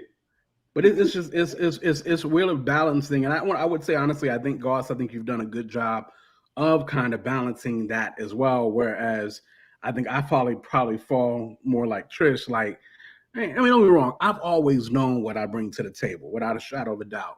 Yeah. Is that a true statement? That might not be a true statement. That might not be true. I can't say that I've always known, right? But I have a good idea of what I bring to the table, whatever the case may be. And the only reason I had to second guess myself is because I would always be around cats who is running successful businesses, whose brands are growing, who is the number one cat, whatever the case may be. And they always want me around, or they always pull me into the pocket like, yo, you like us. You're supposed to be in our community. And I'm like, yeah, I see what y'all doing, but what I got going on, you know what I mean? Or whatever the case may be, is kind of how so in that framework, maybe I sometimes look low on myself, but at the same time, don't get it twisted. I very much know what I bring to the table, but I'm very comfortable being number two. That's why Tasha loved me, because she liked the way I talk. Bruh. Brina, I need you to thoughts? stop. I don't know. I think Tasha love that helicopter. Don't get it twisted. right. You see how she was upset when I didn't call her when I came to Miami. But go ahead, though. Go ahead. Anyway, go ahead, Brina. Nah, I mean, I was just thinking, like, you know, when your ego becomes a barrier to progress, I think that's, you know, when it becomes an issue. Because, you know, all of us collectively, we have a lot to add. But when you have one person, everybody fighting for preeminence, then it's like, you know, nothing's ever going to get done, which is what Kevin was trying to, you know, say during that. But yeah, I agree with what y'all said. 100%. I think Kevin lying though, bro. I think Kevin got the biggest ego in the world, probably. He probably does. I think it sounds But good. I think to the Well, podcast. I feel like he's gone through a lot recently to where at this point, like, Okay. why? You know what I'm saying? And I think that's why I feel like it was coming from a truthful place because of all of the mess that he's been through. You know what I'm saying? I mean, stuff he put himself through, embarrassing things. Yes. At the same time, though, Kevin has made a living off of what's the word? It starts with a D, but I can't get it. Off of after making fun of himself. Yeah, for sure. He's made a living off of making I know fun that of word him. quote. Oh, what's that word quote? It does start with a D. Self-deprecating. Self-deprecating. Thank you so Yeah. much. That's exactly what I needed. I appreciate that. Or even degrading, but yes, I think it was self-dep. He's made a career off of that, For sure. right? Yeah. So I mean, that's how he got big. You know what I mean? It's just always keeping himself, whatever. Don't get me wrong. I'm sure Kev got an ego in some sense of the word, but Kev, I mean, Kev be around giants. He do. And Kev is the giant. You feel what I'm saying? He He be around other giants, for sure. and he is the giant. Do you know what I'm saying? Right. No, that's a fact. The shortest man in the room, the most degrading guy in the room, and he is the giant. You know what I'm saying? He's the one that could outbank majority of them. You know what I mean? Whatever the case may be. Of course, not Jay-Z, but that's another thing. I didn't think that was a good interview, by the way, Goss. That's just my. I didn't. The Jay-Z Kevin Hart interview. I saw it. I don't think many interviews with Jay-Z are actually really that good. You don't think so? I Jay-Z dropping gems, bro. I felt like I'm not saying he don't occasionally, definitely. but I don't. He's just Jay-Z sometimes is not transparent enough for it to be interesting for me. Like it ain't like we get 444 level transparency from Jay-Z all the time. But I think that's his personality. I honestly think that's part of his personality. Like, I feel like he was transparent for Jay-Z. You see, like he was transparent for Jay-Z. For him. Yes, you know what I'm saying? For him, I don't think it's natural. He gave a little bit more. Yes. Yeah, but I don't think it's so natural for him. I think that's what made 444 so beautiful. Yeah, it's like Yo, this dude is being really transparent right now. For sure. Yeah. But I don't, it'd be like watching paper. Anyway, so I love Jay-Z interviews. I loved it too. Kevin ran that interview, and anyway, that's just my thoughts. That's my joint. But anyway, so listen. So, how does this affect Christian hip hop ultimately? How does what affect Christian hip hop? How does this affect Christian hip hop? This conversation about egos and cats coming together and whatnot. And you would think, I mean, like, cats ain't even making dough in the way that them cats is making dough. Like, cats ain't making Kevin Hart, Chris Rock. Andy Mineo is definitely making dough. I know that he's making real dough. But don't get me wrong, but what I'm saying though is he still ain't making Kevin Hart money. You feel what I'm saying? No. You know what I'm saying? He's still not making Kevin Hart. Nobody's Chris got Rock, brand deals. Dave Chappelle. Yeah. I know they got brand deals. Anyway, that's because Lecrae got some. Lecrae got some. Lecrae does. Lecrae did have something. Does. Yeah. Lecrae does. Did Andy have one with Martinelli's or no? He was just shouting it out. I don't think he had. I don't know. Really? I don't think he did. I thought they did have something. I don't know that it was that much, but I thought they did have something. I think they do got brand deals, Tasha. Like on the low. Who? Not like, no, you need to get Tasha out your head. You keep calling me Tasha. My bad. Trisha. You know I do that all the time. You know I do that all the time. Because Tasha be on my mind. That's why. Obviously. It's a problem. Call me Tasha. But now, Trisha, they haven't not like necessarily like Coca-Cola or Pepsi, but I think the smaller brands that's possible. That's not... Andy had Grateful and the Grateful apparel. Listen to Grateful me apparel. I'm talking about major brands. I'm talking about a major brand. That's what I'm talking about. Like major brands is what gets you that type of money. Gotcha. So I just haven't seen like that type of brand deal from them. Maybe Lecrae for sure, but anyway, all I'm saying is they ain't making that type of money. Tasha said, Kira, you gonna call Goss as me? Y'all is funny. But listen. But it's CHH. Go ahead. You were saying about you're saying just how our egos probably getting away. On this. I feel like I can't speak on this because it would not be wise. Well, I'll talk about it from my perspective. I believe that it's going to start from the top. You have to see the less ego from the people who are running the industry right now, the artists that are like the biggest artists in the world in the genre.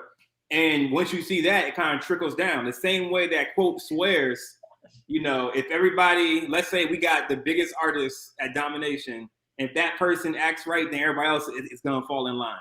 You know what I'm saying? Oh, yeah. So I think it goes in that kind of same realm where if we see that humbleness from the KBs, Triple E's, Lecrae's, basically all the big dogs on Reach, then it'll trickle down to everybody else. You know what I'm saying? Me and Quote is the most from in terms of people that I've met. Yeah. I don't know him, so I'm only talking about what I've seen up close in very small amounts of time.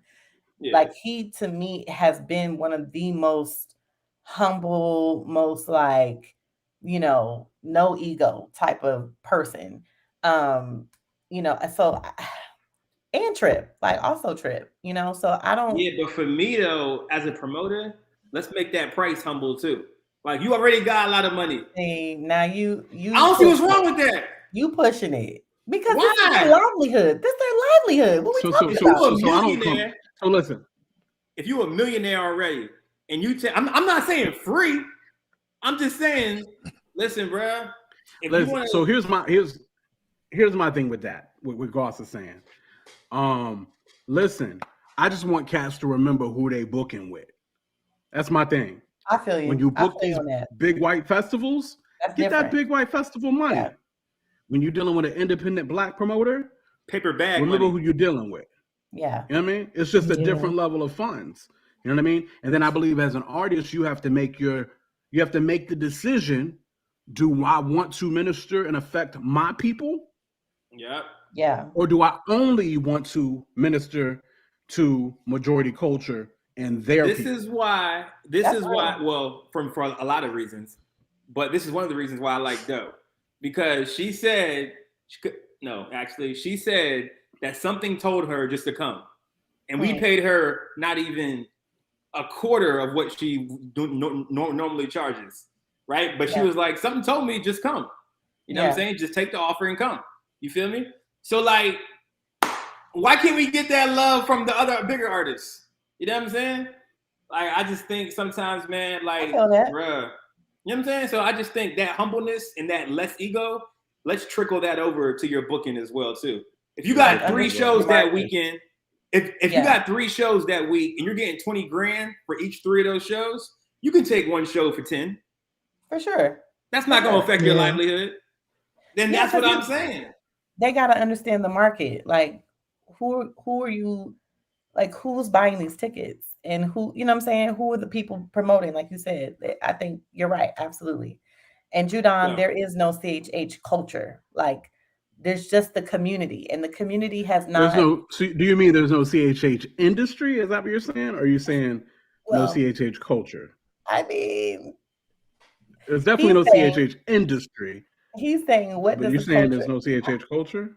I wouldn't call it a CHH industry. Yes. Yes, you're right. Yes, there is really no CHH industry. But he's saying, for example, hip hop culture is custom paid jobs, cars. Like, what's the CHH equivalency of that? There is none. There is none. There is none of that. And because you're a subculture, in my opinion, you take a lot of that same same branding. I mean, I think so. I would say CHH culture is custom paint jobs, car speakers. You know what I mean? I'm just saying it fits a little bit as well. I just don't think CHH has industry. Right. No, I do believe CHH has culture. Yeah, no, it doesn't. In my opinion, and a lot of times it's blended with hip hop culture. And it's blended with has culture. Has a culture. I believe CHH has a culture. I just think it doesn't have an industry. That's just. I don't think it has either. I don't think it has. But he's saying, but Quote is saying that the culture is hip hop and church fused together. Oh, understood. I get what you're saying. That's the culture. That's kind of what I see it as.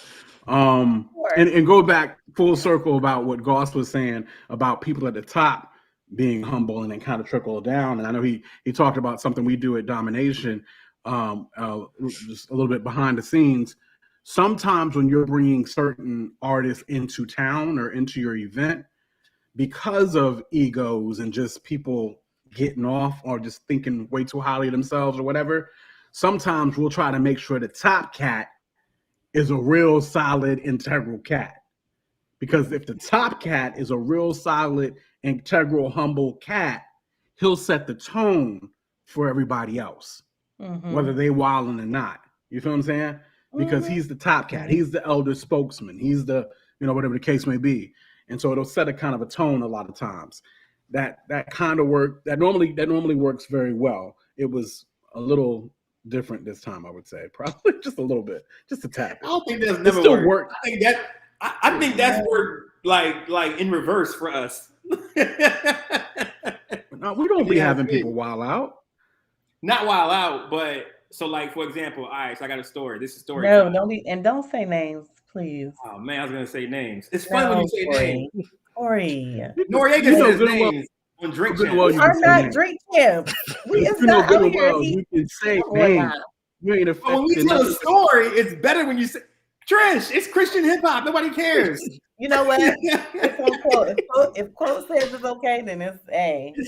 Yeah. If they are willing to say names and stories on mainstream hip hop podcasts, why can't we say names in Christian hip hop? Like what? I don't get it. Smaller. We're much smaller. Well, go ahead. Say the name, Dad. Say the name. What happened? All right, so anyway, so 2 years ago at Domination, Truth was headlining, right? And Quote was like, listen, if Truth is here, everybody else is going to fall in line. Like, nobody's going to trip. Nobody's going to do whatever because big homie Manny is going to make sure everybody's good. Now, I necessarily don't subscribe to that opinion. I think it don't matter. I think people are going to do what they want to do, especially after Thizzle then already said if people don't take no accountability, they don't listen to people, they're going to do whatever. So in my opinion, you know, it was lunchtime and we had a place we wanted to go eat lunch at. And Truth was like, nah, F that. We going to T.Y.'s restaurant, and that's where we're going. And that's where everybody's going to eat at. You know what I'm saying? So it was like, forget our plans. Truth now wants to go to this restaurant. So this is where we're going. Yeah. So that wasn't really, that's not what I'm talking about. I'm more so talking from an attitude standpoint, from a not being pleasant to be around standpoint, from a giving the promoter issues standpoint. I get That's what I'm more talking about. We knew we were going to go to eat somewhere. We didn't really know what necessarily. And Truth messed the game up. What plan did we have? What food place did we plan? It was what was that restaurant? I forgot the name of the restaurant. I don't feel like you messed it up. Matter of fact, I think it worked out perfectly. No, it didn't. It took forever to eat. It took like 5 hours because MC Nice wanted to explain himself to everybody. Like, yo, get these wings and go. I actually wanted MC Nice to be able to explain himself. So again, it worked out to what I wanted. I wanted to get cats in the same room to talk about stuff. Trish, we got to get these ratings up. We got to get these ratings up. You got to start dropping names. Bro, the best podcast be when Nori drops names, or like when the artists tell stories. Yeah, like there's one like that's the fun of the podcast. Because you want to hear these behind the scenes stories. Yeah, T.Y. has a restaurant. Yeah, he does. Oh, T.Y. So that's Philly. Shout out T.Y. Oh, I got a T.Y. story too. Oh, I lied. Oh, about T.Y. supposed to be on the opening this year, opening/not openings this year. You know about that? That one too. Yo, these artists be playing themselves, bro. They be playing themselves. Stop. No, T.Y. is my guy. That's my guy. Amen. I talked to him like last week. That's my dude. It's a funny story, but I'll save it for next time. Okay. Anyway, so it's 11:46 by the way. However, I am all the way wired with this coffee. If y'all see me moving a lot, it's because I'm wired. So look at you being wired at 11:46. Shouts out to Jeremy Brown in the chat. So listen, check it out. This white pineapple got me feeling good.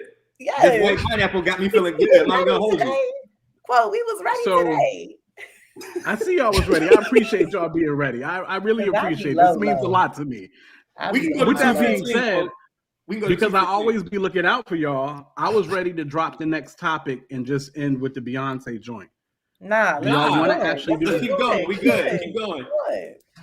I need to get all this. Who are you guys? And what have you done with my regular co-host? It's coffee. Coffee is to blame. This white pineapple. That sounds amazing, but I wouldn't drink that. That does actually sound pretty good, even though I don't mess with monsters no more. That do sound really good. Okay. Let's go. Right. Whoa. Let's talk about these Let's get into it then. So the question is,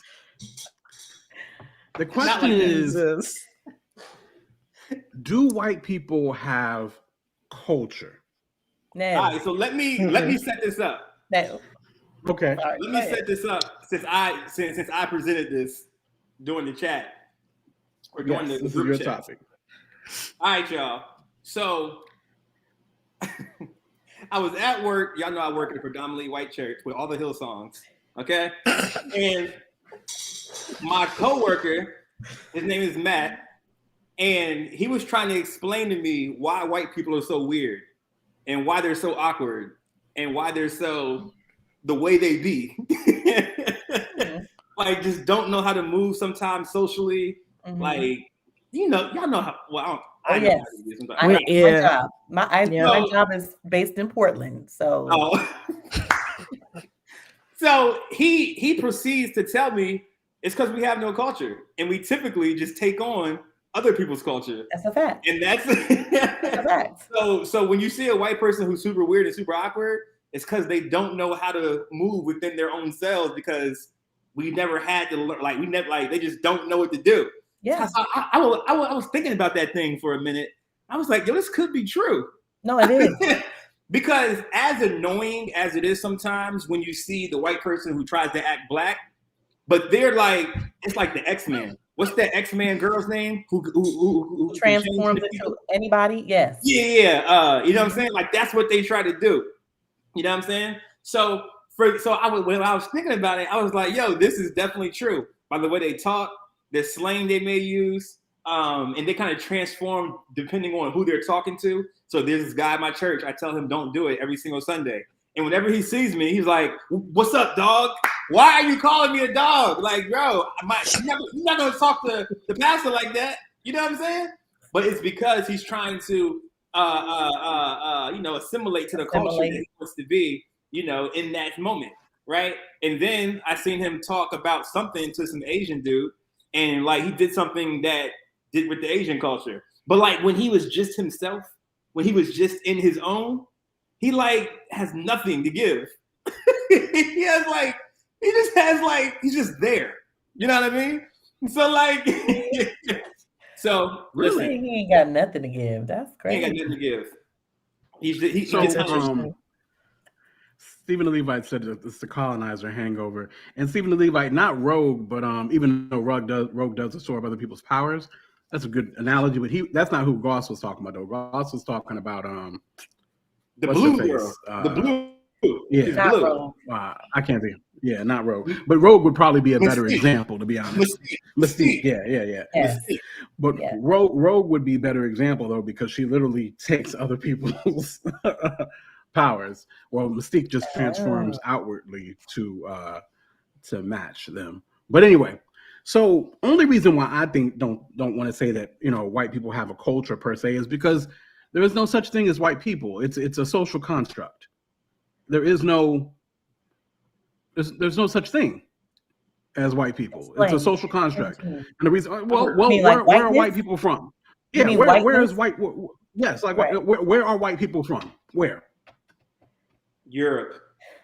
Okay, so Europe is one section of the globe. All right, so white people aren't from Australia. They are. They're from. So are white people from Russia? That's another part. So these are all different parts of the globe. Do you understand what I'm saying? Yeah. So where are white people from? Now, if I ask you where black people from, that's real simple. We all know. You all know exactly where we from. Yeah. That's, you know what I'm saying? So for the most part, it's a social construct. It's not. Yes. And so that's the reason why. Yeah, for the most part, right? Mm-hmm. So that's the reason why I would say they probably don't have culture, is because there really is. Karen, it's so silly. She said from the mountains of confidence.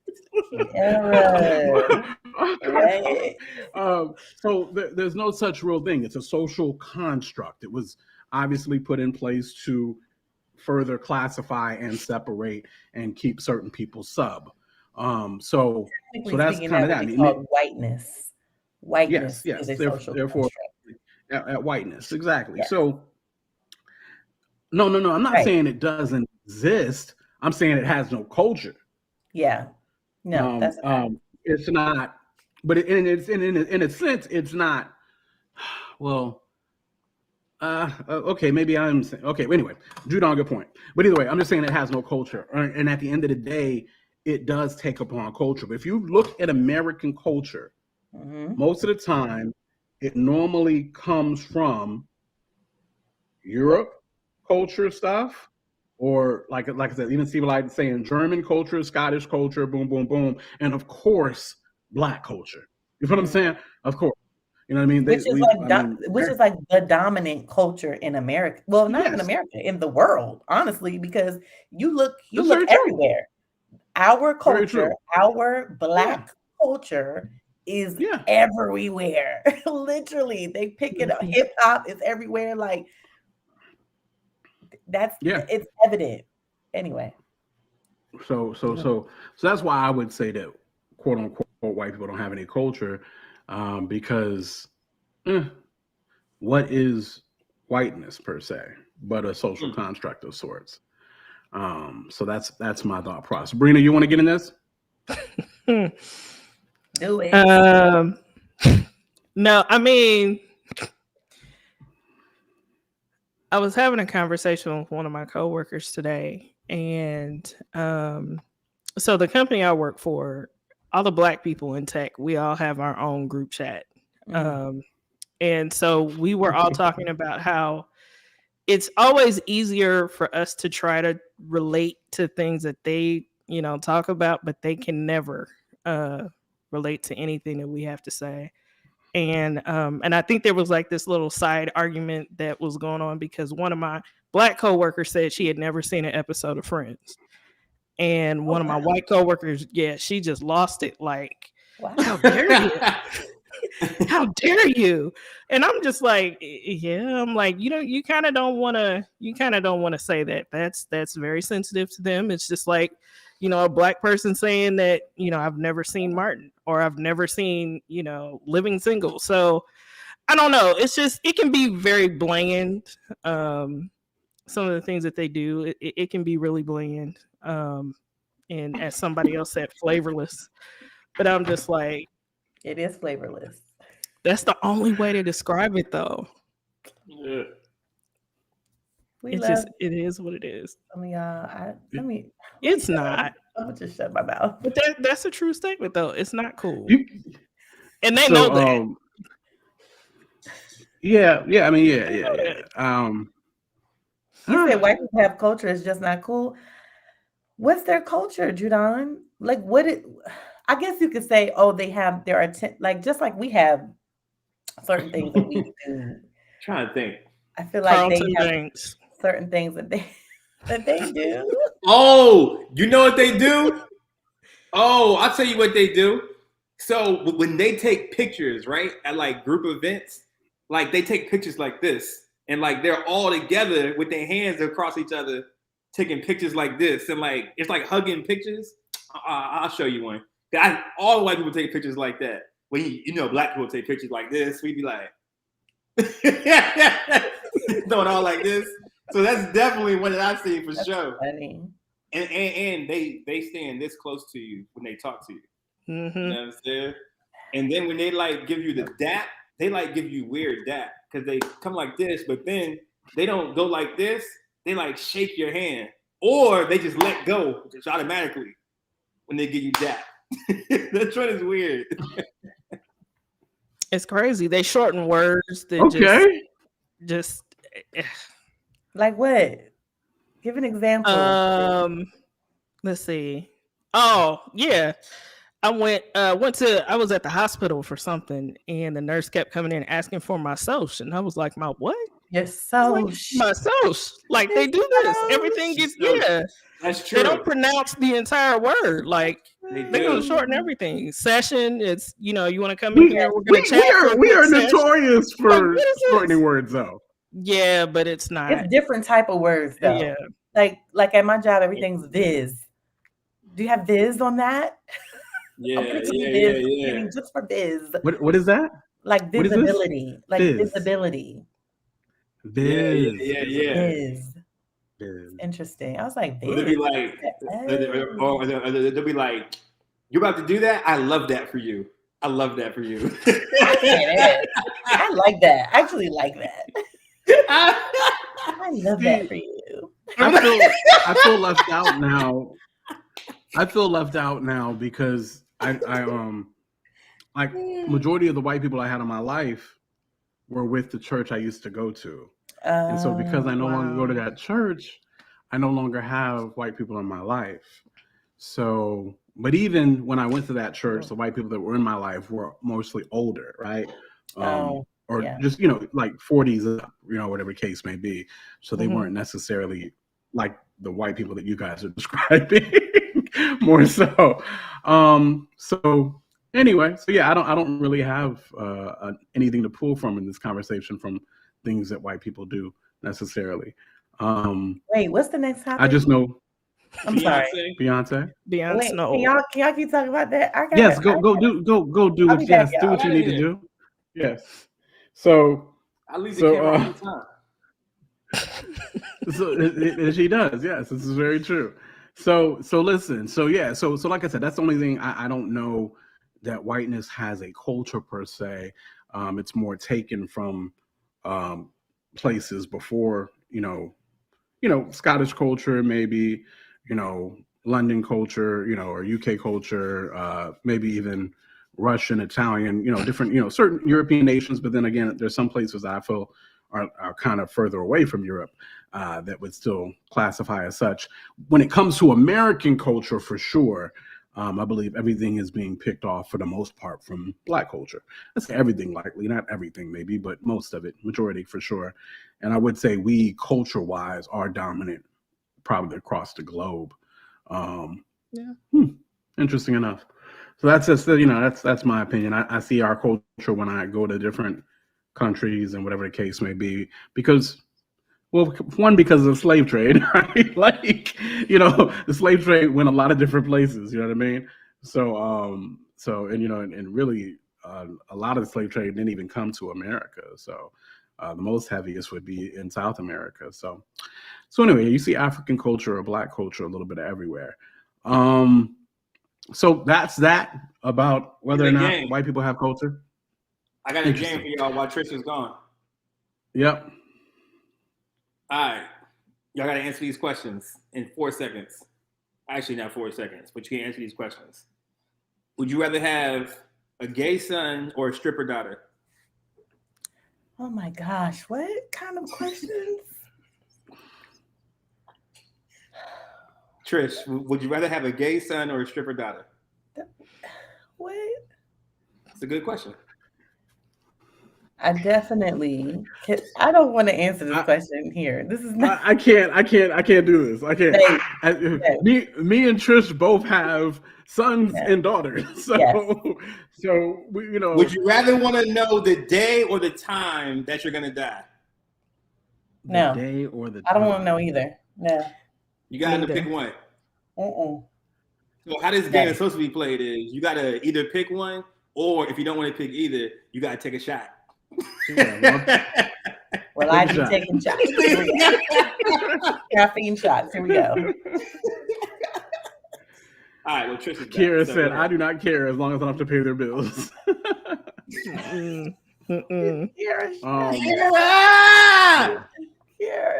Listen. Yeah. So these are actually very hard questions, guys. So one day we'll have to actually play this game Can we do that really next time? take it serious. We gotta take a shot with it though. We gotta get some De Leon on deck. No. You have to. It's no fun if you don't do that with drinking. Next.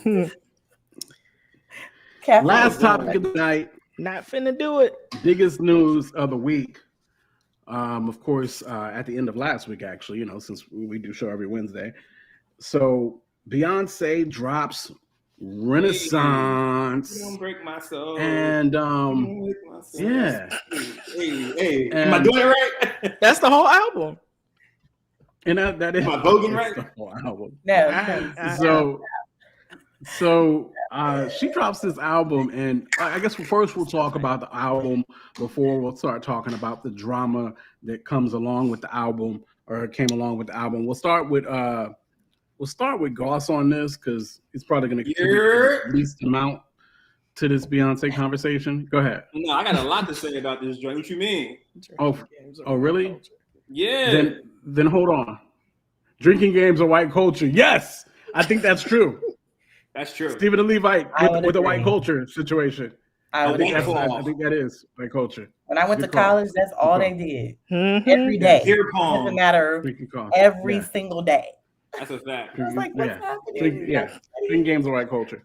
I definitely think. Yep. So we've all been debunked just that quick. Thanks, Steve. Thanks, Daryl. So listen. So since Goss has a lot to say about this, I'm gonna start with you, Brina. Brina, thoughts? Beyonce Renaissance. He low key dissing you, Brina, but go ahead. I know. I caught that. No. I'm joking. The same energy was just directed at Goss. The same energy was just directed at Goss. The exact same energy. Yes, he already know I got a lot to say. Yes, I know Trisha got a lot to say about it. So I went to Goss first because I didn't. No. I want to go with the drama portion because what I have to say is going to contribute to that. Because I listened to one song on this album, and then that kind of So you turned did me not off listen to the album? I skimmed through the songs, but because of one particular song, I was kind of salty, and I was like, Church Girl. So Church Girl made you upset. It did. Yes. Okay. Church Girls was the first song I listened to on the album too. That was the first one I listened to. Yeah. That was the first song y'all listened to? The first one. So Break My Soul, of course, I'd already listened to. But Right. I was Beyonce dropped. I was like, oh yeah, that's right. Beyonce did drop, and I kind of forgot. But then somebody said something about Church Girl, and I was like, oh, that's right. Beyonce dropped. Let me go check out Church Girl. And I was like, okay, well, let me listen to the whole album. But go ahead, Bree. You a Church Girl, right, Bree? Yeah. You'll drop it like a thotty, drop it like a thotty? No. No. I mean, no. No. No. You know, that song was just, the song is what it is. The sample is what I was kind of upset about. Like, they could have made the song without the Clark sister sample. Like, it was it was unnecessary. Tweaky was all about it. Yeah. She was. She sure was. Tweaky was all about that clearance check. Tweaky was all about that clearance check. That's what she was all about. But she's been selling her catalog. I mean, I don't even know. It's like you take a Clark Sisters record and a DJ Jimmy record, and it's like, this is. I just feel like they could have made the song without that Clark Sisters sample. I just wasn't feeling that part. Yeah, I hear you. But hey, they got their check. They accepted their check. She did. I do feel you on that. What else you got on the brief? No, that's it. I'm gonna wait till we get to all the drama stuff. So the rest of I'm the gonna drama let y'all stuff. do that. Yeah. Did you listen to the rest of the album? Yeah, I listened to it. Like, I skimmed through it. Through it. There were more songs I listened to than others, but I mean, it was cool. But this, I mean, honestly, this is not a skim through album. Like, No, at all. You literally lose essences of the album by skimming through.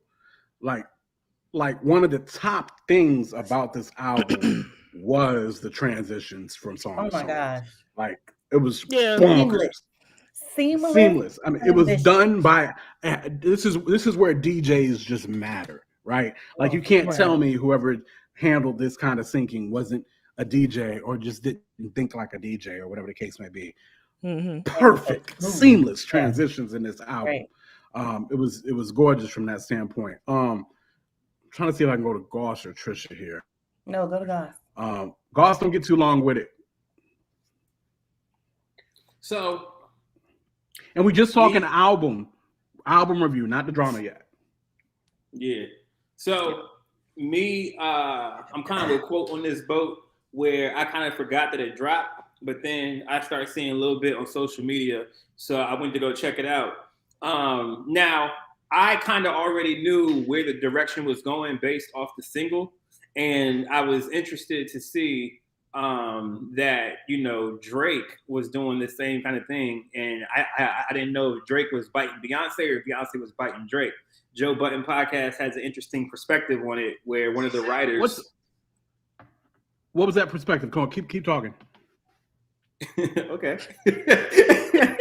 So there was an interesting perspective on there, where Ice from the Joe Budden podcast was saying that one of the writers who wrote on, I forgot what song he said, had wrote on the Drake album as well, and they're supposed to be all in that circle together of friends, or as far as like musicians and writers and stuff. So they're saying that that Beyonce heard Drake's album before it came out, and they're wondering, is that why Beyonce went in the same direction with this album? Because, you know, Drake's on that whole dance wave. So that's what, you know, I was hearing on the Joe Budden podcast on the Beyonce joint. Okay. But when I got, because I wanted to get an opinion from a real Beyonce fan before I listen to it, so I can, you know, kind of see what the Hive is talking about. So the Hive was on some, this is a queer A album that's giving Thought Girl Summer, and it's fire.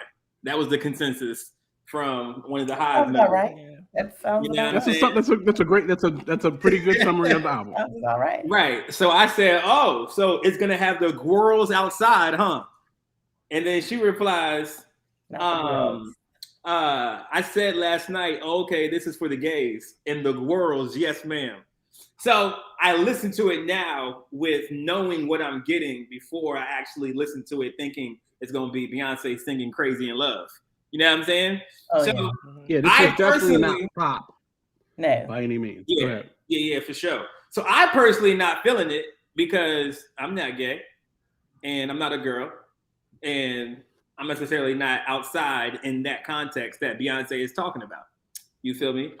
I'm still interested to find out why is this the wave right now between her and Drake, the two arguably the biggest stars in the world.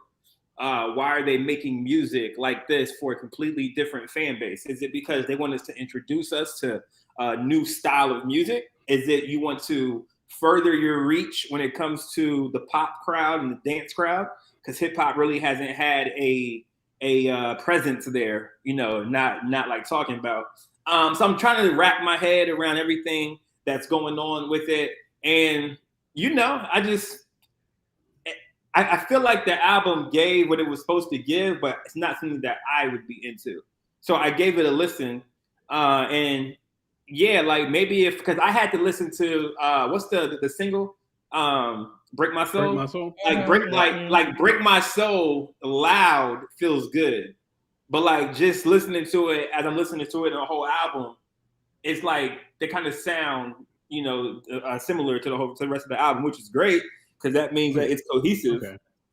But the more that I hear Break My Soul, the more I'm like, the more it grows on me. So this may be the album that it may grow on me later, kind of like a lot of records did for a lot of artists, but it doesn't grab me the first listen. You know what I'm saying? But yeah, I'm just interested to see why she's taking the direction that she's taking, and will we see more artists do this now that Drake and Beyonce have? We will see it. You can almost guarantee that we will. Judon, I think the industry is anticipating that hip hop is about to devour house music next, as it did R&B. That's an interesting take. You might be right there too. Mm-hmm. I'm gonna get in this real quick before I get to you, Trish, just because Goss hit on 5 hours ago. I posted this on Facebook and Twitter. The album is Single/New Love, Gay, A Little Druggy, and For the Ladies. And because of all of that, it's a little druggy. It's a little druggy. It's a little psychedelic, a little druggy. And for the ladies, there's a lot of hot references. It was. But I was surprised by that, listen, actually. So the album was, I thought the album was great, to be honest with you. It's really kind of interesting because I thought the album was great. The DJ in me loves the flow of the album. Mm-hmm. Loves the flow of the album. It's just awesome the way it flowed. A really good sounding album, and it meets so many different. It meets a lot of different purposes. You can almost elevator music because it's so synced so well. At the same time, you can really get hyped to it. You can dance to it. You can clean to it. You can do so many different things to this album. Work out. With that being said, you can work out to it, whatever the case may be. With that being said, because of the first things I mentioned, Single, New Love, Gay, A Little Druggy, and For the Ladies, because of that, won't have a lot of replay value for me because it doesn't speak to me. Because it's not for me. You know what I mean? Yeah.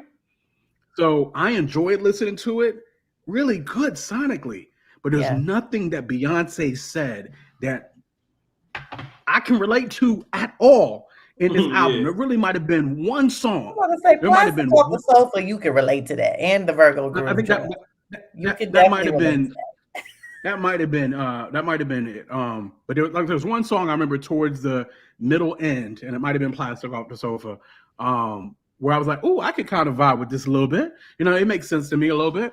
But the rest of it it ain't my life. It ain't my vein. It ain't nothing that I can relate to because it's either For the Ladies, Gay as All Get Out, Single, New Love type stuff, or what else I say? Or A Little Druggy. And so again, I enjoyed it. I thought it was awesome.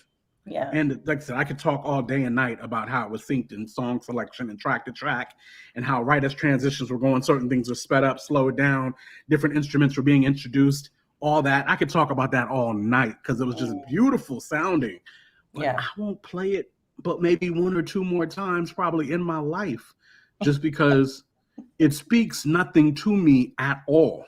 Yeah. There's nothing I can gain from it at all. And I had to really think about that. Like, but I'm a big Mary J fan. Got probably every Mary J album. And so my thought process was like, all right, well, what do I gain from listening to Mary J? Well, Mary J teaches me about women in a sense. You feel what I'm saying? Like there's something I can gain from it in some way, or some kind of relatability, or some learning, or some wisdom, or some hurt, or some pain. There's something that I can gain or do with it. I can't do nothing with this. But you're not supposed to, though. It's a dance record. That's my point, though. That's my point. I'm like I said, I've accepted that I can't do anything with it, and it wasn't made for me. With that being said, I think it sounds beautiful. I think it sounds really, really good. I love the way it sounds so good, y'all. Beautiful. No, it really does. Like the way, oh my God, just the transitions, the songs is just sonically it's pretty much. And I don't dance. There we go. I two-step. So there's literally nothing I can get from it at all. Yeah. So that's me with the album. I thought it was great. I can't tell you about certain songs that I liked. And this is what's so beautiful about it. And it's going to have a good stream. The stream numbers are going to be crazy with it, right? Because it's so versatile in the things that you can do with it. And because, like I was saying earlier, when Brina was saying she skimmed through it, is part of this project is literally just letting it go. Yeah. Like that's part of this experience of this art is just letting it go. Just hitting the play button and just go. I can't tell you what song I enjoyed over such song. I can't. It was all, it's so cohesive. It really is. It's very, very cohesive of a project. I enjoyed it, but that's as much as I can get to it. It won't pull me back in because it don't talk to me, speak to me at all. And that's not a bad thing. I know when something's not for me. Well, for me, as a dancer or former dancer, because I don't really dance like that anymore.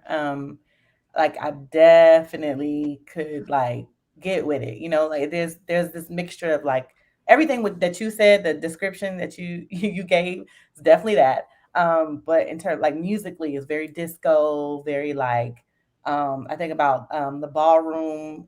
I don't know if y'all are familiar with the ballroom situations where, you know, you have the voguing sessions, you know, all as a dancer, I know about that world. You know what I mean? It's very Madonna-ish, very Donna Summer, very like all these like legends in music. I hear a lot of that. There's some Prince elements to it. Very much Prince elements. Like one person I think that people are leaving out, people are acting like house just disappeared and then just popped back up. Missy has some elements of house that people don't talk about that you could even hear towards certain parts of this album. My bad. Yeah, house music as for dancers, like it's a staple and it hasn't really gone anywhere. I mean, you can hear Kate Renata. You can hear some of the house influences in Kate Renata's music as well, which I kind of heard a little bit of like some of that element on the album as well. So you know, like sonically, I think it's beautiful as well. The transition's amazing. Yes, Studio 54, Kara. Yes, definitely. It's giving all of that. Yeah. And all that comes along with that. Yes, definitely for the gays. But I mean, she created the album in honor of her gay uncle who or cousin, but he was like an uncle to her, who was gay and had passed away from AIDS. And for real? Yeah, she created the album in honor of him. So of course you're gonna get that, like, because that's he had a hand in raising her, and I read a little bit of the background behind it. So it makes sense. It makes sense. I think that this sound, like I said, it's like You hear it in with K Tronada. You hear it with I mean, there is just a lot of like that house vibe is there already. So it's not surprising that this album sounds like that to me. Yeah, and I think Judon might be right. House might be taking over again. So I'm excited about it. I'm not mad. Like I said, as a dancer, it feels good. Of course, the content is crazy. Like I, for me, it's like it's Beyonce. Like you know what you're gonna get. So it did not. So Church Girl, I was definitely taken aback by the lyrics. I was like, oh, wait, what was that? It wasn't what you expected. No, but I know, like. But how real was it though? It was very real though, wasn't it? I said she knows what she's doing because the church girls she knows what she's doing. Church girls are going to love it. Like, let's just keep it real. I'm not saying all church girls. I'm saying there is a demographic of church girls who love that song. And we know, yeah. And who's gonna be TikToking to it all day. They're gonna be TikToking. Because it's a very TikToky song. Like, yeah, just yeah. But let's talk about her vocal ability, okay? Because people be sleeping on Beyonce's vocal ability. Now, she was hitting it. She was hitting it. Plastic Off the Sofa. I need everyone to go listen to that song. Like as soon as this is over, just listen to the entire song. It's a clean. It's pretty clean. It's a clean song, and it's beautiful. Like she just is murdering that song. Like her runs, like all of the she shows off her vocal ability in that. She crazy. Song. The best was trash to you. The lyrics were trash. It's just trash. The beat. I think he's still talking about Church Girl. Oh, I actually love that beat. Or is he talking about? He's talking about Church Girl. Okay. I think he's talking about Church Girl. But yeah, Plastic Off the Sofa, amazing song. Very, very beautiful.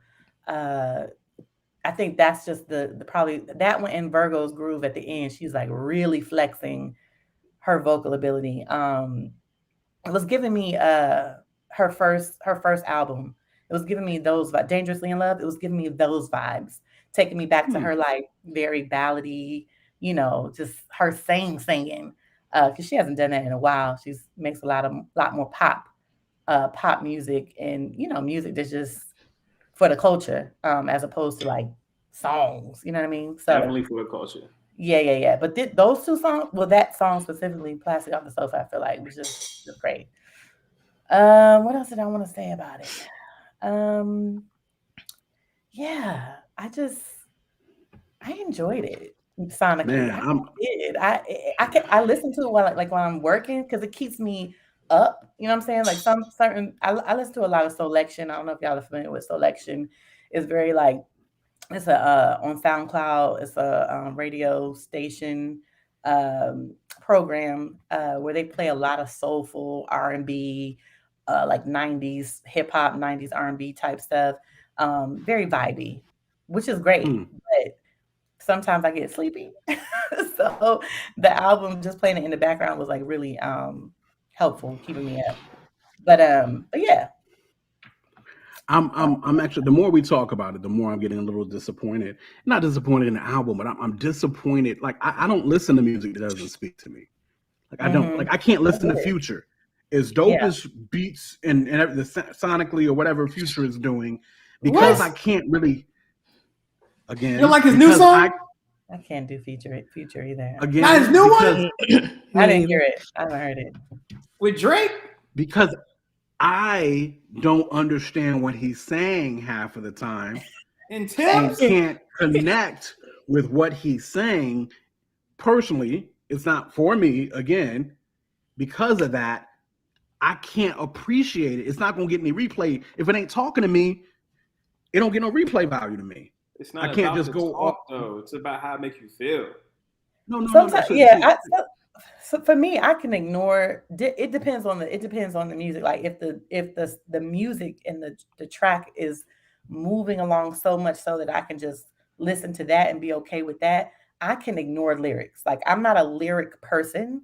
Of course, I hear it as if I play it over and over again. I'm like, oh, okay, I'm gonna pick it up. But I'm not. That's not the first thing that I'm listening to. Always. So I can ignore that and just be okay with just the music. Yeah. So I can't. You know what I mean? So I'm not I get talking it. about. I'm not saying my standard is the standard for everybody, Goss. Yeah, yeah. I'm saying me personally, I can't just listen to sonically unless it's jazz. You know what I mean? You know what I mean? That's probably it. Unless it's like unless there's no lyrics. If there's lyrics, I want to know what you're telling me.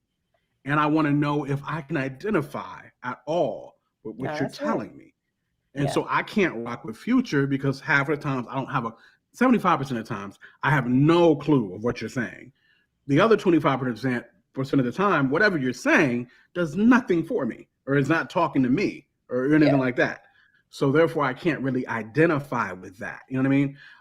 You got what I'm saying? Some stuff with Future, I can't, like, it's different. Like when maybe sometimes you can say, well, at this part of my life, I might have been able to relate to that. I can't even do that with Future. He's just living another life that I've never lived and never will. You know what I'm saying? You know what I'm saying? On many different levels, right? Yeah. So that's just kind of where that is. And so that's the thing. I'm a little disappointed as I think about it. I want to hear this album more, and I won't because it's really not speaking to me at all. It's just not an album that was made for me. And I get it. I totally get that. I understand that.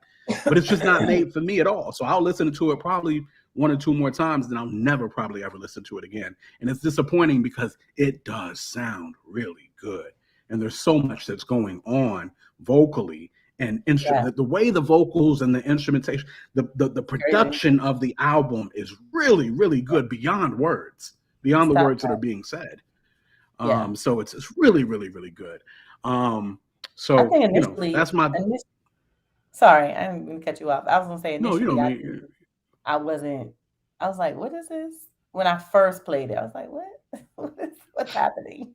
And then I listened to it again, but then I listened to it in the car because I was just listening to it on my laptop, which that's not giving me much. You know what I mean? Yeah. You got to be in ears or in the car. In the car, yeah. When I heard it in the car, I was like, oh, this is a lot. Like, okay, like I could hear the production. It was just like, yeah, definitely blew my mind. It grew on me for sure. Yeah. So let's talk about the drama. I don't know that I want to start with Kelis, because Kelis will be the biggest of the dramas, right? So listen, y'all, everybody is coming at Beyonce, which is interesting because on one level, I'm like, okay, so it has been proven B is not untouchable, right? No, she's not untouchable. Not. Yeah. Now we can get some money from her. There was a time frame where I thought that she was untouchable, like, you know what I mean, for real. I thought, but she's not untouchable. Beyonce is not untouchable. That has been proven this week. Monica Lewinsky has come from Beyonce. Wait, what? The whole you talking about the whole past. Yeah, well, no, she just came about something she said in the past. Yeah. She came out because so first the community came at her about the whole spaz situation, right? Like they did Lizzo. They did the same thing with Lizzo. Like they did Lizzo, exactly. Yeah. So they say, hold on, we came out Lizzo about the spaz situation. What, you thought you was going to be able to do it and get away with it? But I think she'd already had the album. Because when was that? Wasn't that recent? I want to say that was early this year. Oh.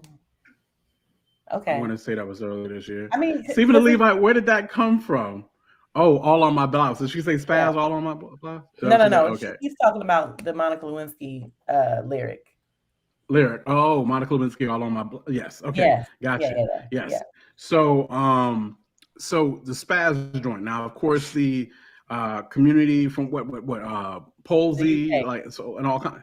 Who? The UK. The people in the UK is who are complaining about it. About the spaz joint? Yes. Okay. Gotcha. It's not America. It's because in the UK, that's where it's offensive for people who are disabled. Well, specifically who have cerebral. So I did a little bit of research. Cerebral palsy. Right, exactly. Because I think the original word it came from is spastic. I believe so. Yeah, and they say that when people who have cerebral palsy, they can't. Their movement is uncontrollable a lot of times. Right. So I only They're know because my uncle has spazzing. cerebral palsy. Yes. Yeah. So that's why. But in America, like nobody knows that. You know what I mean? Like nobody I didn't know that until this came out. I didn't even. So I had heard it in that term before. I didn't know that there was a location. I didn't know it was just a UK thing, right? I thought there's people who could relate to this because I think one of the main people I saw actually do it in some news article, and it wasn't even a local news article, but it was something from somebody from Suffolk, Virginia. And it wasn't even a local. This was a national news article that reported it. So I didn't know it was a UK situation. So, but there are people in America who are joined up on this as well. But no, it's interesting. They really came at Lizzo, of course, about it, and now they're coming at B about it to the point where she has changed the lyric, as I understand. Yeah. Yeah. So there was that. There was some other lady came at her about having 24 writers on the project. Oh, It was like, she changed the narrative. She changed the narrative when the Beehive was coming for her, though. Because it was actually 100 and something writers. Actually, it was more than that. Really? Yeah, it's apparently more than that. I was like, what? But she changed. It was 24 people on one song. As I hope I'm not getting this wrong. Okay. Yeah, but she was like, no, I was just saying. She tried to change it. Low key though, that is a lot of writers. It's a whole lot. It's a whole lot of writers. It's a whole lot. You know what I mean? So I mean, you ain't really. I mean, and it's fine. Writers is writers. Cats had writers for years. That's not a new thing. Yeah, you ain't writing too much of none of that. You know what I mean? Like whatever the case may be. So, and it was interesting. Dream is all over this joint too. Dream's pen is all over this. So that's kind of dope too. Production as well, man. I need to know who specifically synced, who chose track listing and sunk track to track. Who I need to know who did that. It might have been Dream. Sure I feel like he's like one of the main producers on the album because she worked with him a lot. I think I want to say, I could be wrong, but yeah. Yeah. So that's that they came for her on that. They came on the writing joint. Of course, like I said, they came for her on what else? There was something else I can't even think of right now that which they came out. But then of course it all leads to Kelis.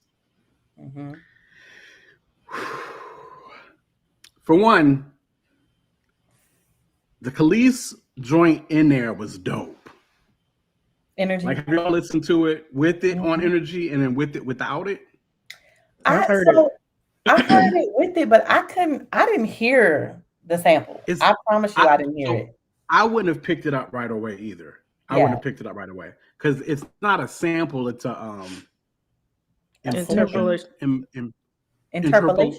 something like that. Interpolation. Yes. It's an interpolation. It's not an actual sample. It's a interpolation. Well, so see, it's that's la la la la la. It's actually so what Beyonce does on it is la la la la la la. But it's on the Milkshake production. It's on the Milkshake track though. On a part of it that has the Milkshake production on it, and it sounds so dope. It sounds so fire. So when they removed it, it's like it was that la la la la la la la. It's just the way they did it was just it was dope. Yeah, I heard it. Oh, it was so freaking dope. I want to play it now. It was so dope. But yeah, so there's just so much musicality in this project that I'm really upset that I won't play it but one or two more times because I can't relate to it at all. Anyway, but yeah, so what are our thoughts about Kelis and Beyonce and the whole situation and whether or not Beyonce or somebody should have gave Kelis heads up on what was going on or not? Does anybody have thoughts on that? Before we get to Trish, I'll go ahead and get to Brina and Goss. Any of y'all got thoughts on that? I mean, it's just like I feel like we had this conversation before about Kanye's album. Like, technically, she didn't write the song, she didn't produce the song. I think she just wanted common courtesy. Mm-hmm. But I mean, that's what that boiled down to, I guess, because she didn't get the respect that she felt because she made, she feels like it was her song. So she probably, she as I understand it, she did write the song or write portions of the song. She did not get credit. She doesn't own. She has no rights to the song. She has no rights to it. She didn't get credit. And so that has to do with it as well. So really, it goes beyond Beyonce and it goes to Neptune. So her issue is with Chad and Pharrell. Okay. It's really with Chad and Pharrell. You know what I mean? That's what it really is. It's really with Chad and Pharrell. However, sorry. Go ahead. You're good. No, go ahead. The only reason why I'm coming to you last is because I know you have something to say about it. I just wanted to get Goss and Brina to see if they had anything before we came to you on it. Nah, I don't have nothing to say about it. I'm not really up on it. Okay. Yeah, I mean, I think it was more, with the common courtesy thing, which I think definitely could have happened. You know what I'm saying? They do know each other. It's not like they don't know each other.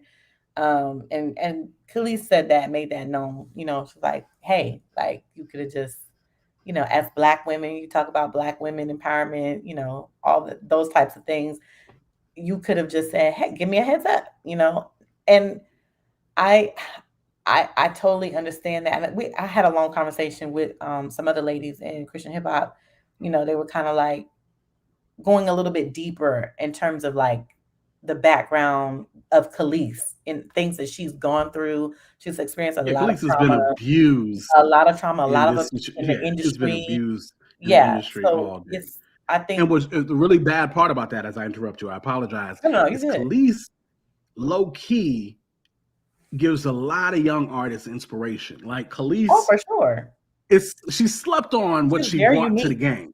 She's different. Very unique. Yeah. She brought something very different, another type of artistry, and she came at it at a certain time, maybe where you didn't see that. Like it'd be overlooked now, whereas back then this was important. This was potent, and she slept on that. So she's frustrated because she slept on that.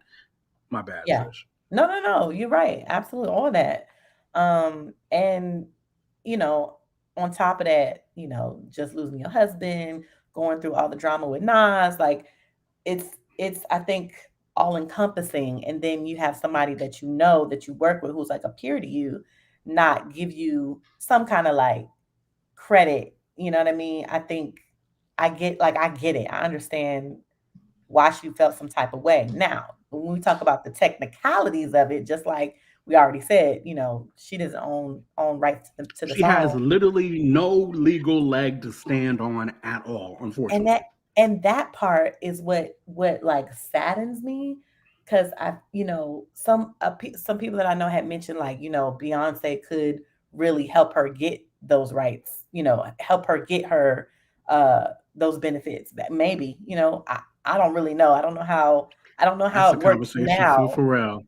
Only Pharrell is making that happen. Exactly. And that's the thing. Like, I feel like she said she felt like it was on purpose. And yeah, I don't know. I don't know about all of that, but I know that he could do something about it for sure. He could do something about it. Absolutely. And it does make him look like a whole jerk. I mean, like it does. Why would you even after all these years, she still don't have no type of rights to her own album? Like, what and Pharrell has spoken up plenty of times about artists and artist empowerment and artists getting theirs. And for the way that it seems like you possibly raped Kelis. Yes, I mean, no, ain't no possible. Yeah. You know, he did. And so I think in terms of that, to the point where his management was her management, like that's a whole conflict of interest. Like that should not have even went down like that. But as a young artist just trying to get into the game, I get it. You know, it happens to so many people. It happens to so many. Unfortunately, a norm. But Pharrell needs to fix that. That's the homie. 7 cities all day, Hampton Roads, Vibe Beach. Pharrell is the king around here. Like we all salute Pharrell for changing the game. His sound is legendary. Sure, he got to make that absolutely. right. He got to make that right. I do think, however, and this is my personal opinion, I do feel like she should have handled it a bit different. Always. You know, in terms of just going to social media, going live. I just feel like it didn't help her. I mean, there's a lot. Or did it? But there was no benefit. Well, maybe, I don't know. That's why I said I'm not sure, because in terms of her getting any kind of benefits off of it, it didn't help her in that sense. But Who does it remind you of? I don't know. Who does it remind you of? See, what I realized at the end of the day, you can't change who people are, right? Facts. And there's somebody else who this reminds you of who is now on the come up because of it. Who? They just got that Netflix deal. She reminds you of Monique all day. Oh, yeah. Yes. Monique, yeah. Sure. So this ain't the first time Kelis has popped off. This is what Kelis do. No. And so I'm not going to try to ask a person like Kelis or Monique to not be who they are, because this is who they are. That's we talked about that. That's, you know what I'm saying? This is who they are. And now because of this, Monique has finally got to come up on the Netflix joint, and people want to hear from Monique. You know what I'm saying?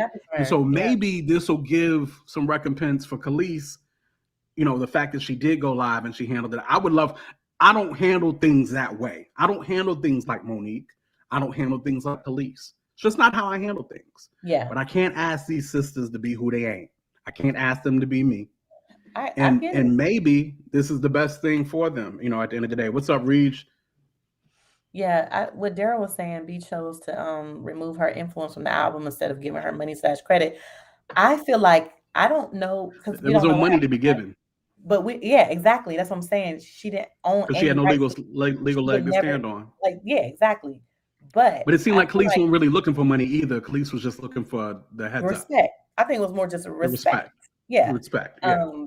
Yeah. I think that it was probably wise for Beyonce to remove it, just to, you know, I feel like it would bring more peace to the situation. I don't know.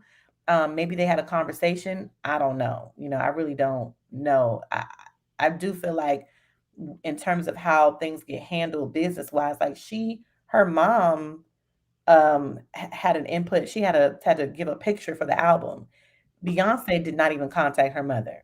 Parkwood contacted her mother, gave her an hour to get the picture, but Beyonce could have called her mom. She, you know what I'm saying? So in terms of like, you know, her directly calling her, I don't know. This is just, you know, what I'm seeing. You know, Beyonce isn't the one reaching out necessarily personally. And of course, and you wouldn't expect her to be the person reaching out on stuff like that. Yeah. And of course, I believe you should know those around you, right? To an extent, right? Like, it does seem like that Beyonce knows Kelis to an extent. Of course, she talked about her relationship with Solange and whatever the case may be. Whereas with my parents, I might not feel that I even have to give them a call or whatnot, because I know they ain't gonna trip. I know they don't really care, yada, yada, yada. But then if I think about the squeaky wheel friend, I say, you know what? Or the squeaky wheel associate, I'm going to have to reach out to this person, because if not, you know them. They're going to act a fool a little bit. You feel what I'm saying? So I wonder how that goes too, as well as that goes. Yeah. Kyle has entered the chat. Shouts out to Kyle Manning in the chat. My man Regis in the joint as well. Regis, he said earlier, he said that Kelis was more upset with Pharrell and said he does it a lot with her music. And that's true. And that's the truth of it all. You know, like I said, I love Pharrell. That's the homie. Shouts out to Pharrell and everything. But he need to give some recompense to Kelis. Kelis was ahead of her time. That makes sense. What you're saying. I don't like, technically he doesn't owe her that. You know what I'm saying? Because she has no rights to the song. So I get that. But I think it's like, how can you, as the producer of the song, you know what I'm saying, this is on her album, like, how can you not think about this woman who's, like, you made the song for her? Like, it's just like, you're not even, I don't know. I feel like this should be a reminder for him, like, yo, I probably should right that wrong. Yeah, and Pharrell know Kelis, and Pharrell know how Kelis is, or whatever the case may be. There is some of this that he probably could have nipped in the bud or whatever if he so choose to. But at the same time, sometimes because of certain attitudes and stuff, maybe you just don't want to deal with anybody and stuff like that as well. Yes, but yeah, we agree. Yeah, she's probably more upset because P has made a great deal of money off of her work. Probably signed a bogus contract with him back in the day. And she's got every right. And it was a bogus contract from what we're understanding back in the day. You know, if it's true that Pharrell really didn't write like that, Kelis was writing on that joint a lot, whatever the case may be. And you know, you can't listen. Let's be extremely frank. Let's be extremely frank. Kelis's lyrics back then, Pharrell wasn't writing that. Like, just think about the lyrics. I don't think he was either. I'm pretty Just sure. think about the lyrics. Yeah, no. Pharrell wasn't writing that. There's not too many dudes that was writing that. I'm not saying that dudes couldn't have wrote that. Yeah. But just think of her lyrics. Like, I'm not like, listen, guys. Guys write for girls. Guys write for girls all the time. Biggie wrote for Lil' Kim, yada, yada, yada. So this happens all the time. But there was something different about what Kelis did. It was too personal. You feel what I'm saying? Yeah, for sure. Like, Pharrell wasn't writing that. You know, so it was just a little different. But yeah, so that's what it is. Any other things right off about the Kelis Beyonce thing right off? No. I've talked about it a lot this week, so I think I'm all spent on it. Yeah. I think ultimately, like I said, just from a respect level, and don't get me wrong, there were so many different samples that were used on the album, different things of that nature. I understand that you can't reach out to everybody individually, but if you know somebody, and if you know somebody, you know how they are. Mm-hmm. You know, you could probably nip something in the bud by leaving a text message, shooting an email or whatever, just something personal saying, hey, look, we use this, whatever. So at the last bit, one thing they can't say is that you didn't reach out.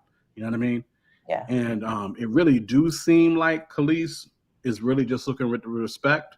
At the same time, again, if Kelis reminds me of Monique sometimes, you know, reaching out might have been one thing and they might have found something else to fuss about. You know what I mean? Like, I mean, just, you know, whatever the case may be.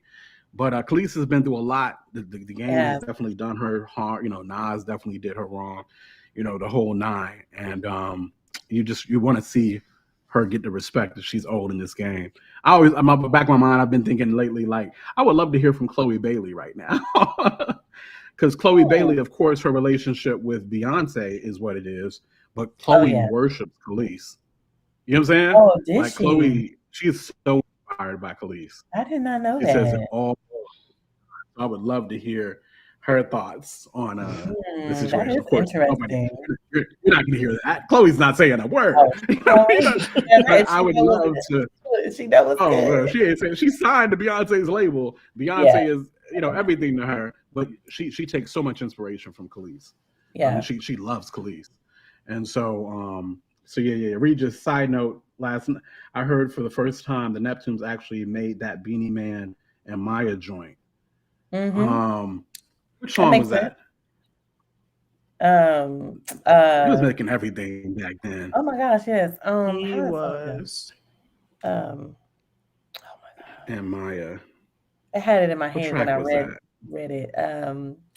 Girls Them Sugar. Dun, dun, Yes. The girls them sugar. Dun, dun, dun, dun, dun, dun, dun, dun. Yeah. Mm-hmm. Yeah. I didn't know that either. I was gonna say all of that to say in terms of the Kelis situation. Artists out there, please make sure you lawyer up. Protect yourself. Get some legal advice before you sign a contract, and make sure that there is some type of contract in place, please. And you can go to Tasha as well to get some legal advice from Tasha. My boo. Because she is definitely the person to talk to. Indeed. And so listen, the last thing that Beyonce, like I said, it was Beyonce versus everybody for a little bit this week.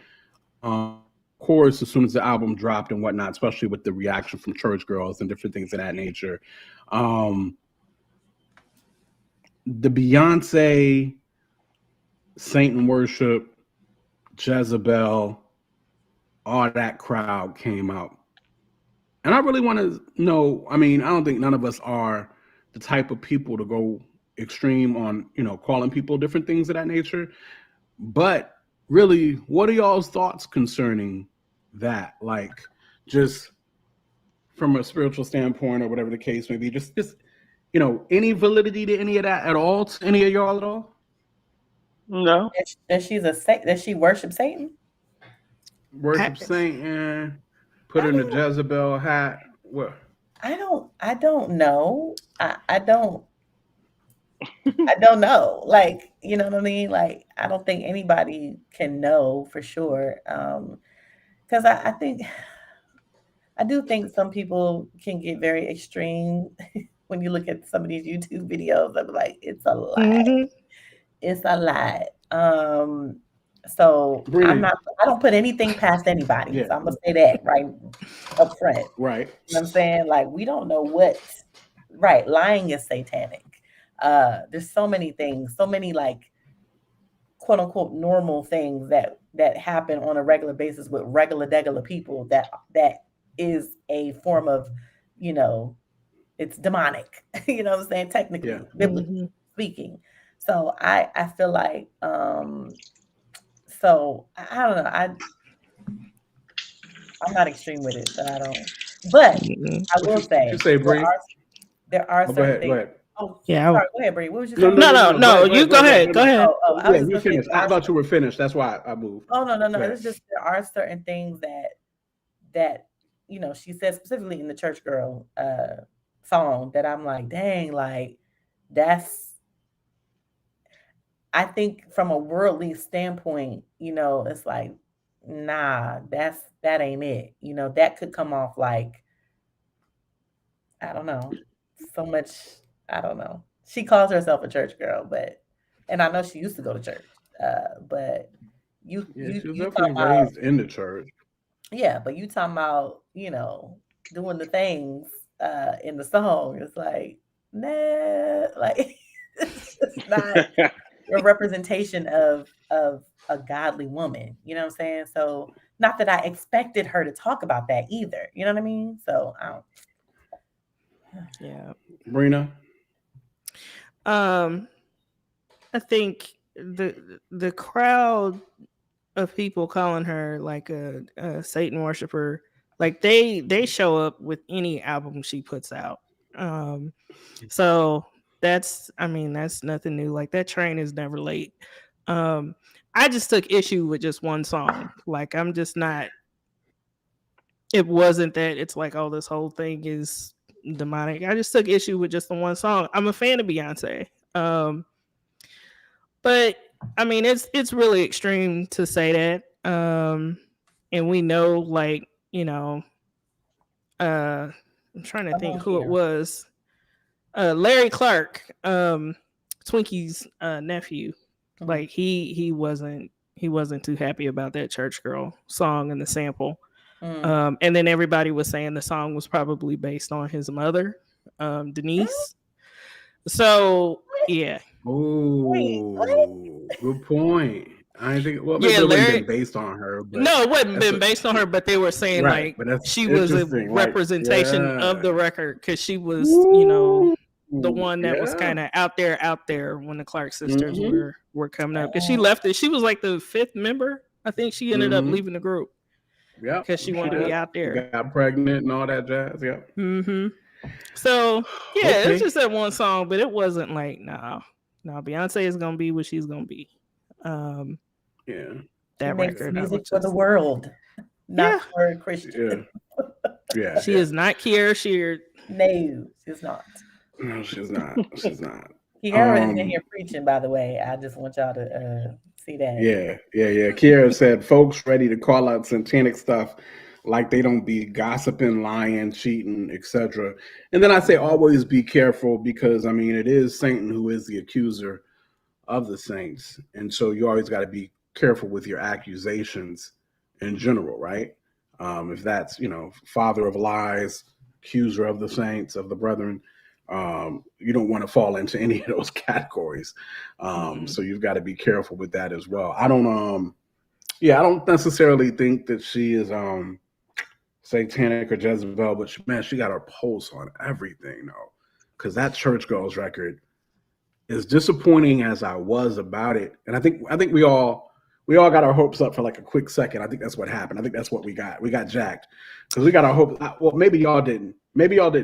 But I saw a Church Girl join. I was like, hold on, I know your roots, girl. Let's see what I know your roots. Let's see what we're gonna get here. And of course, we got what we got. But again, she does have her pulse on. Like this is really This is really That's what happens when on this for is 3 hours. this is like this is really how some church girls be though, for real. Like this No, is for real. very No, common. Yeah. And that's why I This is said very she knows what she's doing. Who she's catering to. she She knows talking who to she's talking herself. to. She's talking to girls Yeah. like herself because you raised in the church, you know, she still be talking about God, and you know, and like Daryl said, she stuck up for Donnie McClurkin. Like, I do think there's some type of something is there. I don't know. Again, I don't know because I do not know where she stands with the Lord. I could tell you by her actions or by her music, it's not in line, of course. So, but you know, yeah, I think she Hold on, Regis, I'm missing the she thick though. I She know, thick like, though. Like where did that come from? What was the reference of that? Carmen But the hip hopper, that was bad acting. oh man, that was It horrible. was so terrible. It was. That was. So It was bad. really, yeah. So Beyonce strikes again from a talent standpoint, and just the album is just really, really good sonically. I just wish there was something I could identify with in it. Church Girl sounds like somebody wrote it for Megan to and Meg was like, nah, I'm good. Oh, Judon. That's hilarious. I think Church Girl might have been the disappointment of the album. If there was to be a disappointment of the album, I think it might have been that. I mean, not even just from the name of the title and all that, but it just wasn't even it wasn't like a crazy dope track or anything like that, was it? I mean, I'm different. I'm just different. I like all kinds of music, so I felt like the track was dope to me. So Reed just go ahead.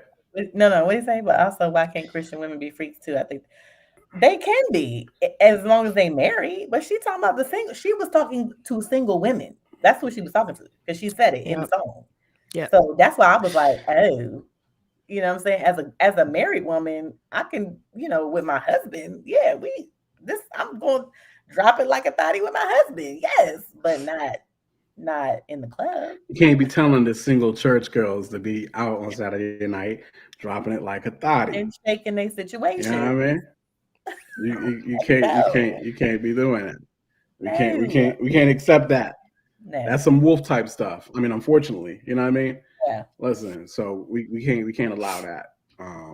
So if they church mothers, that is what it is about sexuality in its proper context instead of how to wear French coffee. And Kiara is on point. This is a whole fact. Yeah. Oh, yes. Can a single woman not be a freak though? That's how a single woman grabbed the eye of the man. Wait, what? Oh, wait a minute. Okay. Hold on. Huh? So we just asked a question. Can a single woman not be a freak though? That's how a single woman might grab the eye of the man. By being a freak? You got to explain yourself with that a little bit more. No, Trisha, he's speaking English though. I mean, you might not know about it, Goss, but you understood what he's saying though. I just don't disagree. Goss, I don't agree. No. You don't agree because that's not what you're looking for. Right. But you ain't ever got caught up by a freaky chick? Ever? Yeah. But he's not saying he's not saying that in that context. That's what he's saying. He said he who findeth the woman in the same context of I'm disagreeing with what he's saying. Okay. Right. In my most righteous self, I do disagree as well that I shouldn't be trying to marry a woman based off of the freak I see in her, right? Okay. Let's just say I remember there's even some chicks in gospel music right now who is married that I remember when they were single, and I was like, yo, you a freak. And you got my attention and you got everybody's attention. Dietrich. And you's a straight freak. You know what I mean? Man. And so, I mean, is it supposed to be what we're looking for or going for? No. Does it have the potential to get somebody's attention? It does. I don't know that a Christian man should be looking for that. You, as a Christian man, you're probably getting trapped up if that is what is if that's the primary thing catching your attention. You're probably getting trapped up. You're probably right, Regis. There are probably some married Christians who met in a nightclub. But that's not I mean, we're not saying do that. You know what I'm saying? We're not saying ladies go out there and be freaky so you can get a husband. Like, no. Can't drop it low for Jesus. That's Let's not not what we're do doing. that. Let's not do that. We're not. Beyonce said she doing God's work. That's what Beyonce said. She did right? say that. It's twerking and popping being nasty or dancing provocative. No. So this is actually an interesting point. In its proper context. And you know what the proper context is? Anyway, twerking and popping. So you're gonna say the proper context is marriage. Facts. Is that what you're about to say? So I'm gonna ask. We're talking about dancing now, okay? So I would ask, like, I don't know if Tasha's still in the joint or whatever the case may be, but I don't know. Or I want to say I heard Tasha say something in the past, but like. Dancing is a little bit different, though, ain't it, Trish? Like, dancing's a little bit different. Regular dancing, there's nothing wrong with that. So only married folks can pop and twerk? Listen, I didn't say that. I'm saying that's what we talking about. That's what we saying. No. In its proper context is what I said, because I do believe, and this is just my personal opinion, if you know you about to get married or you want to be married, I think it's like there are twerk classes, there are pole dancing classes. It's definitely twerk classes. Specifically for Christian women. There are some specifically for Christian women out here. They're out there. I said it's my prayer time. Hey.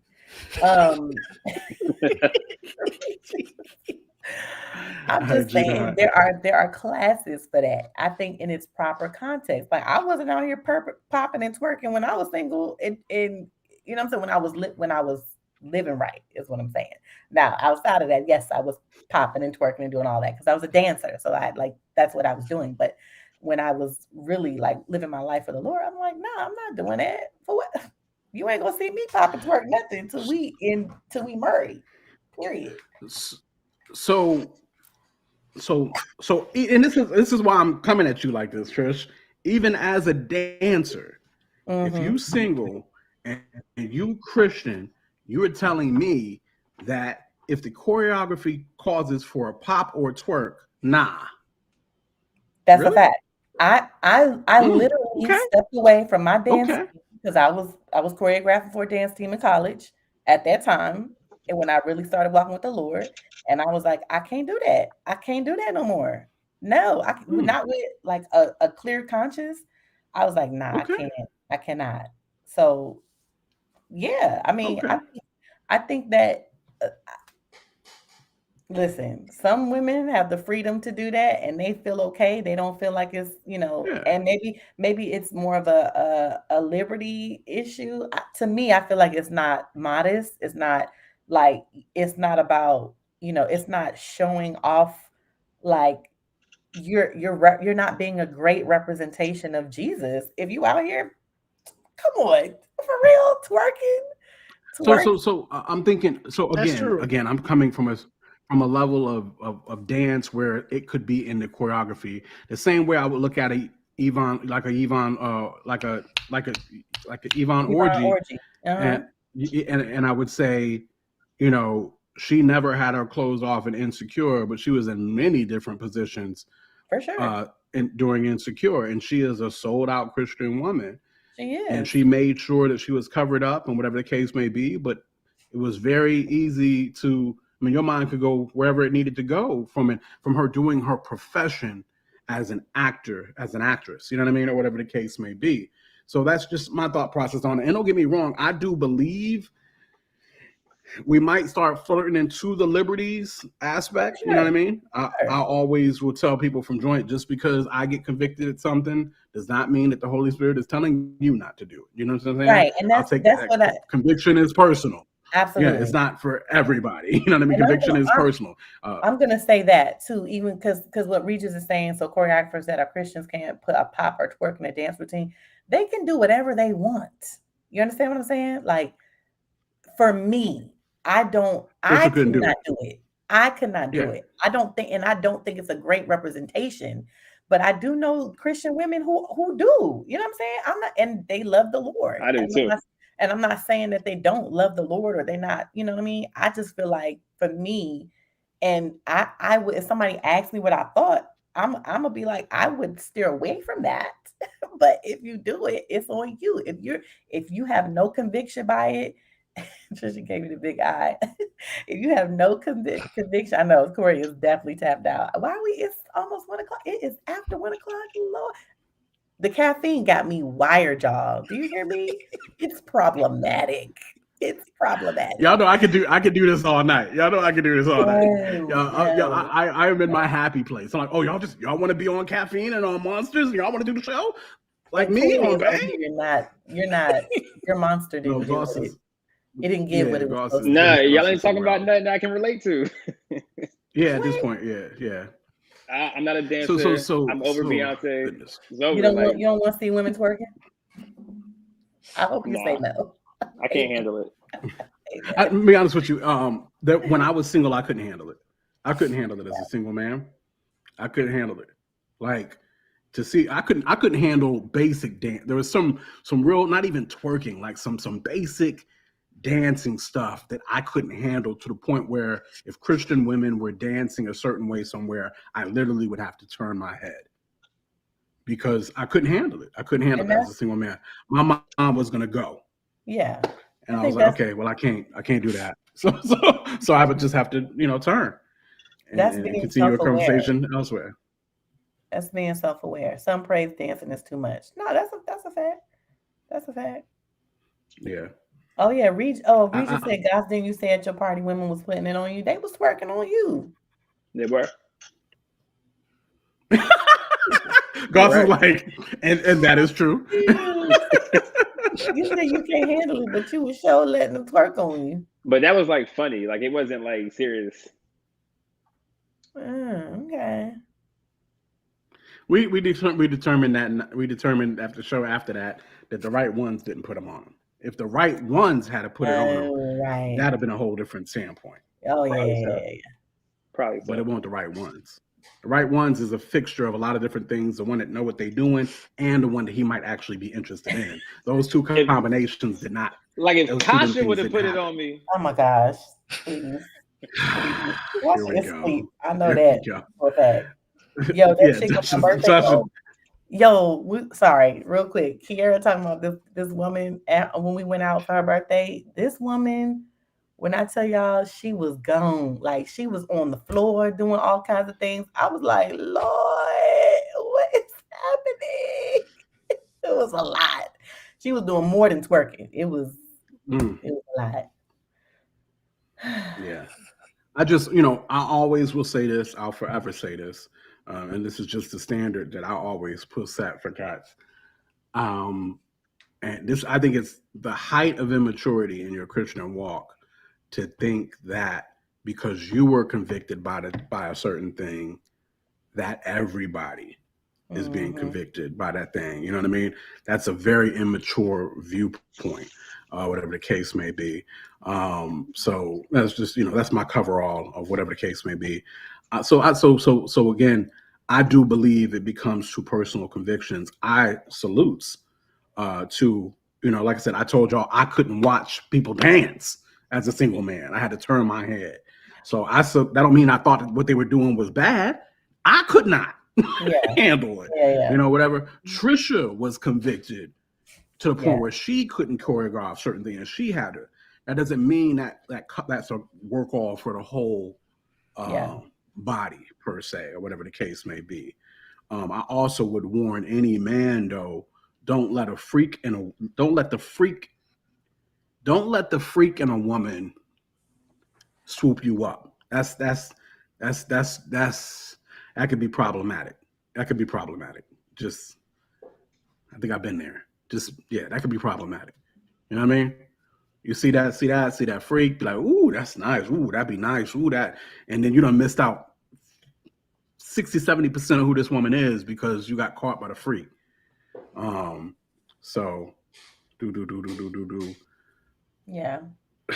Yeah, I mean, yeah, that's exactly it, Reach. That's how, people started with women not wearing pants in church and stuff like that. Somebody pushed their own convictions on a whole congregation or their own shortcomings, what they couldn't handle on a whole congregation or a whole denomination or whatever the case may be. So, so all of that has to come into play. Y'all, this is the longest Tastemakers pod we have ever had. And I love it. And I love being here with all of you guys hanging out like I don't got to be at work in the morning, even though I do, because I switched my schedule. So I actually have to be at work tomorrow morning. But I could talk all day. I just switched it for this week. Don't let how much is that freak be the determining factor of her value or womanhood either. Indeed. You're right, Kiera. Yep. Indeed. Always, Reed. It's always good to have you, dude. I gotta get you. You gotta get to the church, dude. Especially this Sunday. What you doing this Sunday? Roll through. We're doing this 100 men's thing at the church, where they want to have 100 men in the building. It's gonna be like a message to the fellas. So church is on the beach. Mark Driscoll out here. Come roll through. It's not about to get Mark Driscoll. And honestly, Regis, if you was looking for a wife, like for real, like, man, there's so many single women in my church right now. Go find you a wife, Regis. Go find you a wife. If I'm like saying, if you bought it, you got the number. Hit me up.